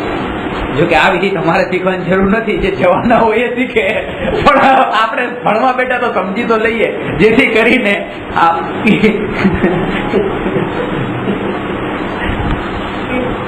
જ્યારે આદિનાથ મુનિરાજને દીક્ષા લીધી ત્યારે સાથે 4000 બીજા સાધુઓએ દીક્ષા લીધી. અને જે વાત મેં તમને પેલા કરી કે આદિનાથ ભગવાન મોક્ષે ગયા અને 4000 એ સાધુઓ 7મા નરકે ગયા. સાથે દેખાદેખીમાં લઈ રાજાઓ પાછા બધા. અને એનું પ્રત્યક્ષ દ્રષ્ટાંત છે કે ત્યાં જે મળ્યું બધું લેવા માંડ્યા, વોરવા મળ્યા, આહારની વિધિ જાણતા નતા. આ મુનિરાજ આદિનાથને આ વર્ષ સુધી ભૂખ્યું કેમ રહેવું પડ્યું? એ જ્ઞાનીઓને રહેવું પડે, કારણ કે જ્ઞાનીઓ ગમે તેવું નથી ખાઈ લેતા, મળે તો ઘણું બધું. અજ્ઞાનીઓએ ભૂખ્યું ન રહેવું પડે, એને 2 ટાઈમ 3 ટાઈમ 5 ટાઈમ મળી જાય, કારણ કે બધું ખાવું હોય ખતરાપટ્ટી મળી જાય. નિયમો છે, 46 પ્રકારના અંતરાય ટાળીને આહાર લે છે. બહુ મુશ્કેલ છે, બહુ દુર્લભ થઈ જાય છે પછી આહાર મળે એમ. તો ત્યાં હવે એ તો પુણ્યના ઉદય અનુસાર છે, પણ એ વખતે ઉદય પણ એવો નતો. જયારે દીક્ષા લીધી ત્યારથી પછી એની પહેલા તો 3જો કાળ હતો, અહીંથી મોક્ષ હતો નહીં, મોક્ષે નતો, નરકે નતું. જો આદિનાથ ભગવાનથી એ મુનિરાજથી જો મોક્ષના દરવાજા ખુલ્યા તો આ 4000 સાધુઓથી નરકના દરવાજા ખુલ્યા, કારણ કે એ વખતે નરકે નતું. અને આ એક જ દેખાદેખીમાં દીક્ષા લઈ લીધી. હવે 7મા નરકે જે જીવ ગયો, પૂર્વ ભવ નું સ્મરણ સાંભળ્યું હતું, પચ્યું નતું, એ સ્મરણ પણ એને ત્યાં સમ્યક દર્શનનું કારણ બને. ત્રીજા નરક સુધી તો વ્યંતરદેવ પણ જાય છે, અને પૂર્વ ભવના ગંતર ત્યાં જઈને પણ ઉપદેશ આપે છે. જો ઋણાનુબંધ એવો હોય તો સ્વર્ગના દેવ પણ ત્યાં જઈને એ રીતે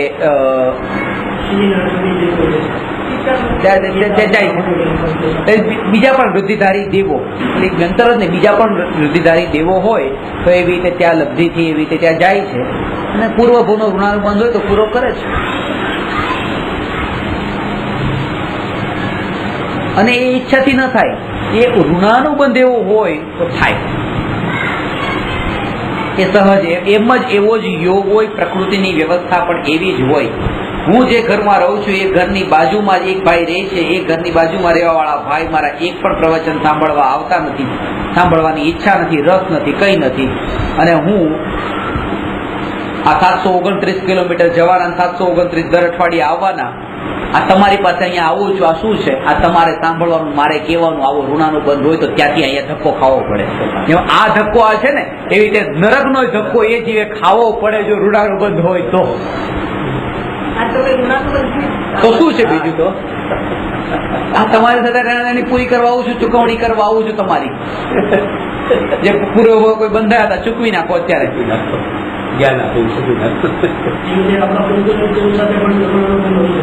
આવે તે આવતા અઠવાડિયે નથી ચુકવણી કરવાની, નથી એ કહી દો. આ એક સમયની ચુકવણી છે, જેના અંદરમાં ધારા એ ચાલતી હોય એ જ દેખાતું હોય. હું તો એ જ જાણું, આ ચુકવણી આ નથી ને, આ સ્વભાવની આજે આ કોઈ બીજા સાથે ચુકવણી કરવાની. આ તો અહીંની આટલી વાત કરી, બે વસ્તુ તમે સમજો, બે વસ્તુ. અહીંયા હું હિન્દુસ્તાનમાં રહું છું, આ મારો પાડોશી અહીંયા સાંભળતો નથી. અહીંયા હું મલેશિયા, ઇન્ડોનેશિયા, થાઈલેન્ડ જાઉં છું, ત્યાં આ ભાઈ સાંભળે છે, એનો પાડોશી સાંભળતો નથી. આ પાડોશી સાંભળતો નથી, આ પાડોશી સાંભળતો નથી. હું અહીંથી અહીંયા સુધી જાઉં છું, 2 દિવસ રોકાઉં છું, પાછું બીજા દેશમાં જાઉં છું, 2 દિવસ રોકાઉં છું, બીજા દેશમાં જાઉં છું, 2 દિવસ રોકાઉં છું. આમ કરીને આ શું કામ આ બધી ગધા મજૂરી કરવી? કેમ? એના કરતા બેસી જાઓ, મારું ધ્યાન કરવું આત્માનું. પણ તોય જવું પડે છે. હજુ આ એની સાથે જ ઋણાનું બંધ છે, બાજુવાળા સાથે નથી. પાછો બીજા દેશમાં પાછો એની સાથે ઋણાનું બંધ છે, બીજા કોઈ સાથે નથી. આ જો ખબર પડે ને તો એટલી જાગૃતિ રહી કે આણે મારું આમ કેમ કર્યું, તમે મારું આમ કેમ કર્યું, કાંઈ રહે નહીં. કારણ કે કઈ નથી, આ બધું જ ઉદય અનુસારે થવા વાળી ક્રિયાઓ છે. ઉદય છે આવા, અને જ્ઞાની આ વાતને જાણે છે કે આ ઉદય અનુસાર રાગ થાય છે. મારે તમારામાં પ્રેમ નથી કરવાનો, પ્રેમ છોડવાનો છે. હું તમને રાગ ઉપર આટલું કહું છું તો એ તમારા પ્રત્યે મને આટલો રાગ છે કે આટલો હું આવું છું. કે રાગના ઉપર જે આટલું જાણતું હોય, સમજતું હોય કે ભાઈ રાગ તો 5 પાપનો મૂળ કારણ છે, પાપનો બાપ છે, આ રાગ છોડવા જેવો છે, તો પછી આ રાગ કરીને અહીંયા શું કામ આવવાનું છે? ઉદય અનુસાર આ રાગ. તો સર નવું ના બંધાય આમાં? હવે આ ધારો કે જેવી રીતે તમે કહો છો કે આ જૂનું બંધાય, નવું બંધાય, પણ જો નવામાં એટલો ભાવ એવો ભળેલો હોય તો, એ જાગૃતિ જો વારંવાર રહેતી હોય કે આવું હોય તો પછી નથી બંધાય. નહીં તો બંધાય ભાઈ આમના માટે કરું છું, એમના માટે તો બંધાય. કરવું જોઈએ, મારે જો કરવું જોઈએ જાગૃતિ એ જ મને ચૂકું છું. એ રીતે જયારે બહુ વિચાર આવે ત્યારે, બાકી તો પોતાના વિચારમાં એટલો હોય કે કોના ચૂક્યા કોના રહ્યા એ યાદ પણ નથી. આ તો કાંઈક જાણવા માટે વાત, કારણ કે પોતાનામાં એટલો વ્યસ્ત છે, પોતાના ચિંતનમાં એટલો વ્યસ્ત છે. મતલબ રાગ પેદા ન થાય એટલા માટે આ વિચાર કરી કે મારે બંધી આવું છે, પાછું વળી જવા માટેનો આ વિચાર છે. પાછું આગળ નથી.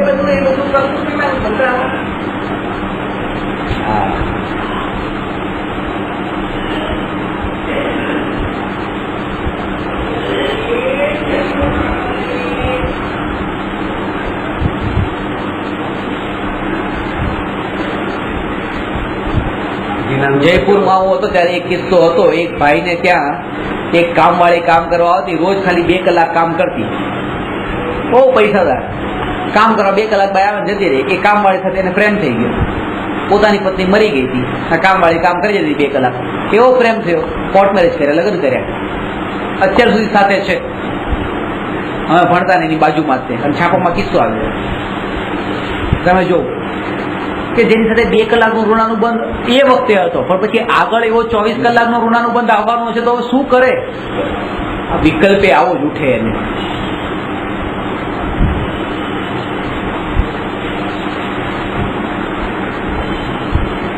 એ પદ્માવતી ને ધર્મેન્દ્ર જ કેમ આવ્યા પાર્શનાથ મુનિની રક્ષા કરવા? બીજા કેમ નહીં આવ્યા? ઇન્દ્ર પણ હતા.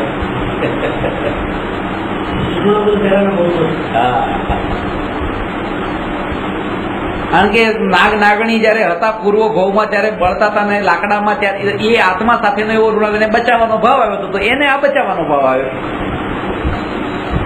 મરતા હતા અંદર, બળતા હતા તો એમાંથી બહાર કાઢવાનો ભાવ આવ્યો નાગ નાગણને. એ મરીન સ્વર્ગમાં દેવ થયા, તો પછી દેવ થયા પછી એમને એવો ભાવ આવ્યો કે લાવ આમને કષ્ટ લાવ, અમે એમને રક્ષા કરવા જઈએ. ઉપસર્ગ થાય છે. આ તો ઋણાનું બંધ છે. આજ કિયા કલ પાએગા, જૈસા કરેગા વૈસા ભરેગા. બસ ચુકવણી તો કરવાની છે. Nothing is free. Buy 1 and get 2 free એ ભ્રમ છે. એ મફત નથી. એની રીતે પુણ્ય ચૂકવાય છે, ચૂકવાય છે. મફતમાં કઈ નથી. તમારું પેનડ્રાઈવ આપેલું હતું, પેનડ્રાઈવ એક બેન મેં કોમ્પ્યુટરમાં નાખ્યું, મને ઓ વાવ કેટલું સરસ પેનડ્રાઈવ છે, એ ક્યાંથી લઈ આવ્યા? મને ખબર નથી, મને તો મારા એક સ્ટુડન્ટે કીધું, ગિફ્ટમાં આપ્યું. સારું કે તમારે બધું મફતમાં બહુ મળે. મેં કીધું આ મફતમાં નથી, આના પાછળ મારા કેટલા પુણ્ય ખર્ચા.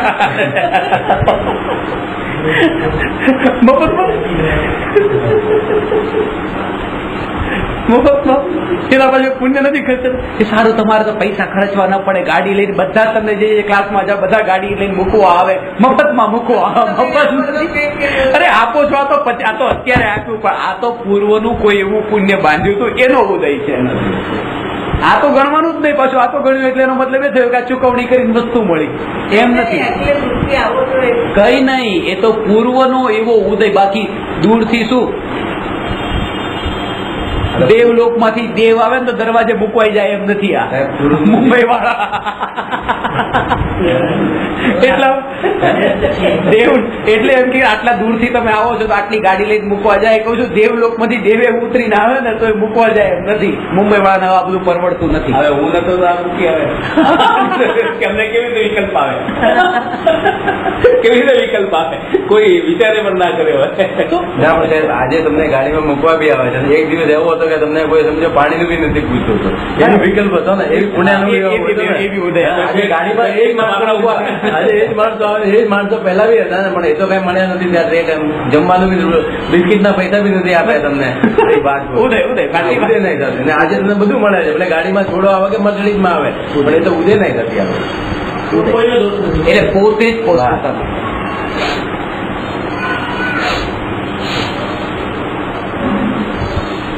એટલે મેં કહું છું લિફ્ટ આગળ જયારે તમે જવાનું હોય ત્યારે લિફ્ટ આગળ ઉભા રહે નીચે મૂકવા માટે. બસ પેલા એવી રીતે વળાવવા આવતા, હવે લિફ્ટ સુધી આવે. પણ જયારે તમે લિફ્ટમાં ઉપર આવ્યા ત્યારે કોઈ આવ્યું ત્યાં ઉભું હતું કોઈ? નીચેથી ઉપર આવો ત્યારે હાથ પકડીને ઉપર લેવા વાળા ઓછા હોય, નાખવા વાળા બધા હોય. જાઓ બહાર જાઓ, કચરો બહાર કાઢે, કચરો બહુ ઓછા. એક પણ એવો મારો ક્લાસ નથી કે જ્યાં મારી રાહ ત્યાં લિફ્ટ આગળ જોવાતી હોય. એક પણ ક્લાસ એવો નથી કે લિફ્ટ આગળ ન આવતા હોય. બધા માણસ લેવા કોઈ ના આવે, મૂકવા બધા આવે. મૂકવા આવે, લેવા ના આવે. અને ખાસ કરીને મારા જે રાતના ક્લાસ હોય એમાં તો બધા આવે નિયમથી. રાત ક્યાંક ન રોકાઈ જાય અહીંયા, કારણ કે એમને રહેવાનું નથી.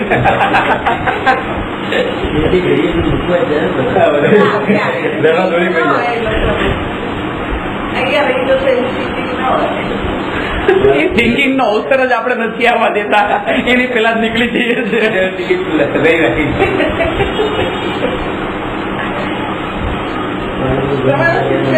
અરે હોય તમને ખબર નથી, આ ઘરના અંદર તમને કહું ને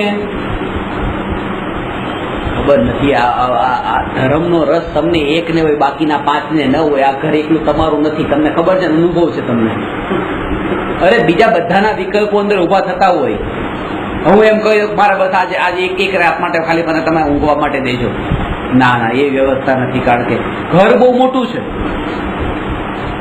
એક બેગ એ મૂકવાનું આમ કહો ને, બરફેસ જવું હોય ને તેમ કે ચલો એક દિવસ આ બેગ રહેવા દેજો ને પછી કાલે હું લઈ લઈશ, સીધો એરપોર્ટ જતો રહીશ. કેટલા બાઈ કેટલી મોટી બેગ છે પેલા એ પ્રશ્ન કરશે. કેટલી મોટી છે, એમાં શું છે? હવે નાની હોય કે મોટી એમાં શું છે? જો કે એ તો ના કરે, કારણ કે એને ખબર હોય કે એમાં બધું કઈ એવું તો ના જ હોય. પણ તોય કરી દે તો કરી દે, આનો ભરોસો નહીં.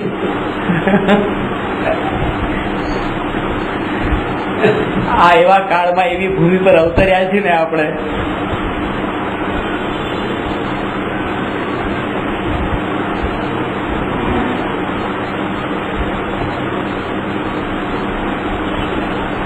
જે પણ ગુનાનું બંધ છે એટલે આ બધું થઈ ગયું છે. પૂર્વ ભવના એવા સંબંધો છે, આ પૂરા થઈ રહ્યા છે. આ ઋણાનું બંધ પૂરા થઈ રહ્યા છે. આમાં હું ક્યાંય નથી, મારા વિકલ્પો કઈ કામ કરતા નથી. શું કામ કરે? કઈ ન કરે, કઈ ન કરે. તમારો પુરુષાર્થ શું? તમે નીચે જઈને ઉભા રહ્યા, ટેક્સી વાળો આવ્યો, હવે એ જ આવ્યો ને બીજા મુંબઈના લાખો ટેક્સી વાળા નહીં આવે ને એ કેમ આવ્યો? એટલી મિનિટ પછી કેમ આવ્યો? એ જ આવ્યો ને એટલી મિનિટ પછી આવ્યો. ઋણાનું બંધ ત્યારે શરૂ થયું. એટલે આ ઉદય ત્યારે આવ્યો, ઉદય આવ્યો ત્યારે એ મળ્યો. એમાં પછી કટપટ કરવા વાળા જો મળ્યા તો એવા ઉદય પાછા જો ઘણા બધા ઉદયો તો. પણ જાગૃતિ એ રહેવી જોઈએ. આમાં કોઈ જવાબદાર નથી. પોતાના પૂર્વે બાંધેલા કર્મના ઉદય આવ્યા છે, એને જાણવા એ મારો સ્વભાવ છે, બીજો મારો સ્વભાવ નથી. જેમ છે તેમ બસ એનો જ્ઞાતા રહો. ફેરફાર કરવાની કોશિશ ન કરો. નાટકની જેમ નાટક જોઉં છું, કરતા નથી બનવાનું, ફેરફાર નથી કરવાનો, જોડાણ નથી કરવાનું. સામે ચાલી રહ્યું છે, હું એને જોઉં છું. એવી રીતે જોવે ને તો ના રાગ થાય ને દ્વેષ થાય. કરવાનું ભાવ માત્ર. અમુક વસ્તુ પડી હોય ત્યાં કે આને ઠીક મૂકી દો થાય એ વખતે કરવાનો ભાવ આવે, પણ એ પણ એક નાટક લાગે. નાટક. એ પણ એક નાટક લાગે. આ પણ એક નાટકનો એક એક્ટિંગ છે, અંશ છે. આ અંશ છે એનો નાટકનો અંશ છે. નાટક કરત હિય ફાટક ખુલત હે. એક ગામ હતું જેમાં બધા ખોટું બોલતા હતા, સાચું કોઈ બોલે નહીં. તો બધાને ગામના મુખિયાને એવો વિચાર આવ્યો કે આપણે એક કામ કરીએ, ગામમાં નાટક કરાવીએ. નાટક કોનું કરાવવાનું? કે કોઈ એવા સત્યવાદીનું નાટક કરાવીએ તો જેથી કરીને ગામના લોકો જોવે તો ખબર પડે કે આપણા દેશમાં આવા એ કોઈ થયા સત્યવાદી. કોણ? કે સત્યવાદી હરિશ્ચંદ્ર. હરિશ્ચંદ્રનું નાટક કરાવો તો બધા જોશે તો કંઈક તો 10% ફરક પડે. તો નક્કી કર્યું. પછી વિચાર કર્યો રાજા હરિશ્ચંદ્રનો રોલ કોણ કરે, કારણ કે એકાદો તો સાચું બોલવા વાળો હોવો જોઈએ. બધા જ ખોટા ભેગા થયા છે. તો એક માણસ જે ઓછું ખોટું બોલતો હતો એને તૈયાર કર્યો અને એક્ટિંગ કરાવવાની પ્રેક્ટિસ કરવાનું કીધું કે આમ કરજે, આમ બોલવાનું છે, આમ બોલવાનું છે. નાટક શરૂ થયું. બધા નાટક જોતા હતા. પછી પેલા તો રાજા છે, રાજા હરિશ્ચંદ્ર છે. ધીરે ધીરે રંગ હરિશ્ચંદ્ર થતા જાય છે. પછી પોતનીને, છોકરાને, પોતાને વેચવાનો અવસર આવે છે. એ બધું જોવે છે. બધાની આંખમાં આંસુ. નાટક જોતી જોતા બધાની આંખમાં આંસુ. એક સ્ત્રી, આમ સ્ત્રી સ્વભાવથી કોમળ હોય, નાટક જોતા ત્યાં રડવા લાગે. સામે ચાલતું હોય એના અંદર એવી ભળી જાય. એક સિરિયલો જોતા હોય સાંજના તો આંખમાં આંસુ આવી જાય. પિક્ચર જોતા હોય કોમળ હૃદય. આ કઠોર સ્ત્રી રડે નહીં, એટલે એની બાજુમાં પણ બેસવા વાળી, આ બાજુ બેસવા વાળી આને જોવે છે કે આમ નામ ચૂપચાપ જોવે છે, આને કઈ થતું નથી. તો એને કીધું કે તું જોવે છે કે નહીં, આ જો રસ્તા ઉપર હારી ગયા કે. તો એને જવાબ આપ્યો કે આ જેટલા રડે છે એ લોકો છે જ્યારે આ રાજા હતા ને ત્યારે આ બધા હસતા હતા, એટલે આ રસ્તા ઉપર આવી ગયા છે, એટલે આ રડે છે. હું એવી છું કે આ રાજા હતા ત્યારે હસી નથી, એટલે રસ્તા ઉપર આવ્યા તો પણ હું રડતી નથી. કારણ કે હું જાણું છું આ રાજા પણ નથી, ના રંગ પણ નથી, આ મારા હસબન્ડ છે, એક્ટિંગ કરે છે. હું એક્ટિંગ તરીકે જોઉં છું, નાટક રૂપે જોઉં છું. અસલી જોડાણ નથી એમાં કે આ રાજા, આ રંગ. એવી રીતે જો આને જોવામાં આવે કે આ બસ એક એક્ટિંગ છે. આ અનિલ અંબાણીની એક્ટિંગ કરી રહ્યો છે એ આત્મા, મુકેશ અંબાણીની એક્ટિંગ કરી રહ્યો છે આત્મા. આ અસલિયત કઈ નથી. અસલિયત તો ભગવાન આત્માની છે જે અત્યારે ઢંકાઈ ગઈ છે. તો નાટકમાં તો કોઈ પણ ગમે તે રોલ ધારણ કરેલો હોય આપણને એની અસર નથી થતી, કારણ કે આપણે જાણીએ છીએ કે આ એક નાટક છે. નાટકનો અર્થ જ એ છે કે ટેમ્પરરી, પરમાનન્ટ નહીં.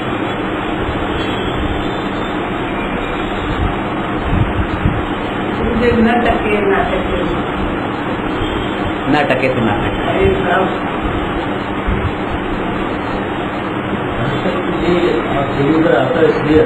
એમાં આવું બધું મારા વડે આવું બધું થાય તો કોઈને એના ઉપર ગુસ્સો બી આવે, એમાં બી કારણો ગુસ્સો થાય. અરે 100% થાય. કંઈ લેવા દેવાનો હોય છતાં એના ઉપર ગુસ્સો થાય. અપ્રયોજનભૂત વસ્તુ છે જેમાં તમારે કંઈ કરવાનું નથી, છતાં પણ તમે કરો છો, ત્યાં રાગદ્વેષ કરો છો, એટલે તમારે ટીવી ઉપર એ દ્રશ્ય આવે છે, હીરો વિલન ને મારે છે, માર જી માર માર માર, એ જે દ્રશ્ય આવે છે એમાં કોઈ પ્રયોજન નથી. કેટલાય વિલનો માર ખાય, કેટલા હીરો એને મારે, કેટલા હીરો પણ માર ખાય, બધું આવે. અમિતાભ બચ્ચન કુલી બાજારે ભાગ્યું, કેટલી વાર એને રોલ કર્યા, કેટલી વાર વિલનોએ માર્યા, કેટલી એ જ વિલન કેટલો ફેમસ થઈ ગયો આ ઋણાનુબંધ ના કારણે. એવો જ ઋણાનુબંધ એની સાથે કે આવા તો કેટલા કેટલા કિસ્સાઓ, કેટલી કેટલી ઘટનાઓ બનતી હોય, ઘટતી હોય.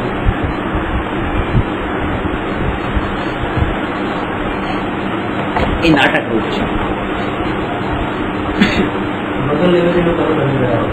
એ નાટક રૂપ છે, વગર લેવા દેવાય. કેટલા કેટલા લોકો એ વખતે કશાય કર્યા, કેટલાય અમિતાભ બચ્ચન માટે માનતાઓ રાખી, કેટલાય. તો આ બધું જે એ જે નકલી થઈ રહ્યું છે, જો જેટલો પણ એ રડવાનો સીન કરે છે ને, એ રડવાના સીન પછી એ હસતા હોય છે. અરે વાહ, બહુ સરસ સીન કર્યો રડવાનો. અને આપણે તો એ હસતા વાળું કોઈ જોતા જ નથી, આપણે તો રડવા વાળું જ જોઈએ છે. અને એ જોઈ જોઈને આપણે રડીએ છીએ. આપણે પછી હસતા નથી પાછા, ખાસ સમજજો. એ તો રડ્યા પછી હસી લે છે, આપણે રડ્યા પછી રડીએ જ છે. બીજું કઈ નથી થતું. વધારે તકલીફ અહીંયા છે. અને એને તો રડવાના પૈસા મળ્યા છે, આપણે તો પૈસા આપીને રડવા ગયા છીએ.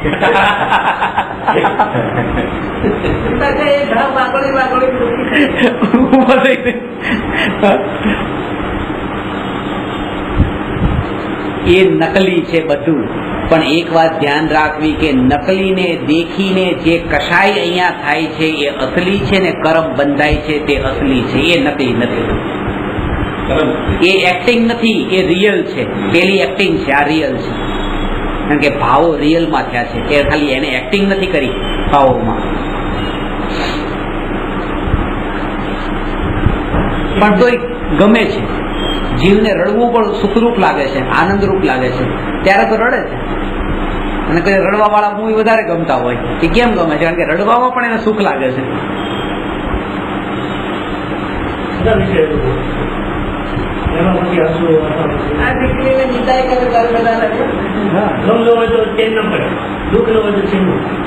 કોઈના મરણમાં પણ ન રડે તો એમ કે આ રડતા નથી. ન રડે તો હા, મારા નજીકના પરિવારમાં માનો કે કોઈનું મરણ થાય ને હું ન રડવું આવે જ નહીં, એટલે મોટા ભાગના એમ સમજે કે અમને ખુશ થયા લાગે છે. આમને કઈ અસર નથી થઈ, અમને કઈ એવું કઈ નથી. એટલે મને કેટલાય લોકો આ મને સજેશન આપે. કારણ કે મારા જીવનમાં મારી આંખમાં એક આંસુ ક્યારેય કોઈના મરણ વખતે નથી આવ્યું. કોઈ પણ નજીકનું પણ મળ્યું, દાદા દાદી બધા નહીં. પહેલેથી નાનો ત્યારે ખબર નથી પડતી, અને જ્યારથી ખબર પડવા માંડી મરણ કોને કહેવાય, ત્યારથી એ જ ખબર પડી કે મરણ એ તો સ્વભાવ છે. મરવામાં આંસુ ન આવે. કારણ કે એ વાત ખોટી છે. આ વાત ખોટી છે. જો મરણ લાગે તો રડવું આવે, પણ મર્યા નથી તો પછી વાત કેવી રડવું આવે છે? જીવતો છે, મર્યો ક્યાં છે? ક્યાં છે? તમને દેખાતો નથી. તમારો સ્વાર્થ પૂરો થઈ ગયો એટલે તમે સ્વાર્થથી રડો છો, એના મરવાથી થોડા રડો છો. હવે તો કેટલાય મરે છે. એટલે મને સજેશન ઘણા આપે, તમે એક કામ કરજો ને આવા મરણના પ્રસંગમાં તમારા સાથે આવો કે ખોટું રડી લેજો કે થોડીક વાર પ્લીઝ રડજો ને, કે નહીં તો કે પાછળથી અમારે સાંભળવું પડશે કે તમે સાથે આવ્યા રડાય નથી. હવે જે રડવું ન આવે તો રડાય કેવી રીતે? અને જે રડતા હોય એને બંધ કરાય કેવી રીતે? બધા કશાય જેને ન હોય એને કશાય વાળો ન કરાય, કશાય હોય એને કશાય બંધ ન કરી શકાય. એ જ જ્ઞાની માટે કહે છે કે જ્ઞાનીને ઉદયમાં હજી એવા કશાય છે કે જેના કારણે રાગ થઈ જાય છે, પણ એ રાગ અનંતાનુબંધી વાળો નથી હોતો, એટલે એનું લંબાણ નથી ચાલતું. પ્રશ્ન નંબર 265 છે.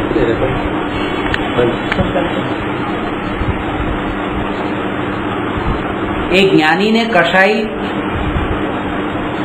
લંબાતા નથી. જેમ અજ્ઞાનીને લંબાય ને, કેવા કશાય નથી થતા? અનંતાનુબંધી કશાય નથી થતા.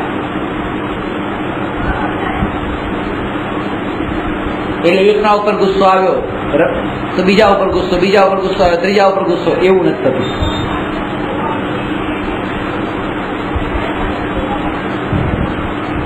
પેલું દર્શન મેં તમને આપ્યું કે રમેશ ઉપર ગુસ્સો છે તો સુરેશ ઉપર ગુસ્સો, સુરેશ ઉપર ગુસ્સો છે રમેશની મા ઉપર ગુસ્સો. એના કારણે એટલે એકના ઉપર ક્રોધ આવે તો બીજા ઉપર ક્રોધ આવે ત્રીજા ઉપર. તમારા ઉપર ક્રોધ હોય, તમારી રસ્તામાં ગાડી છે તો ગાડી પર ક્રોધ, મોટું ફેવી લે.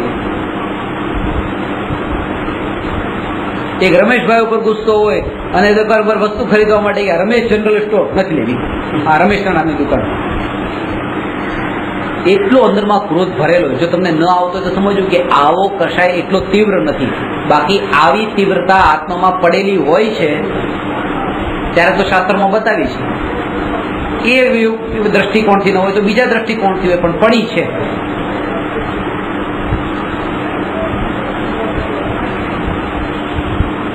કોઈ પાછળથી ગાડી ઠોકી તો એના પ્રત્યે દ્વેષ થઈ ગયો, જોયો નથી એ માણસને પણ દ્વેષ થઈ ગયો. કેમ થઈ ગયો? કારણ કે ગાડી ઉપર રાગ હતો, એકના ઉપર રાગ હતો તો બીજા ઉપર દ્વેષ થઈ ગયો.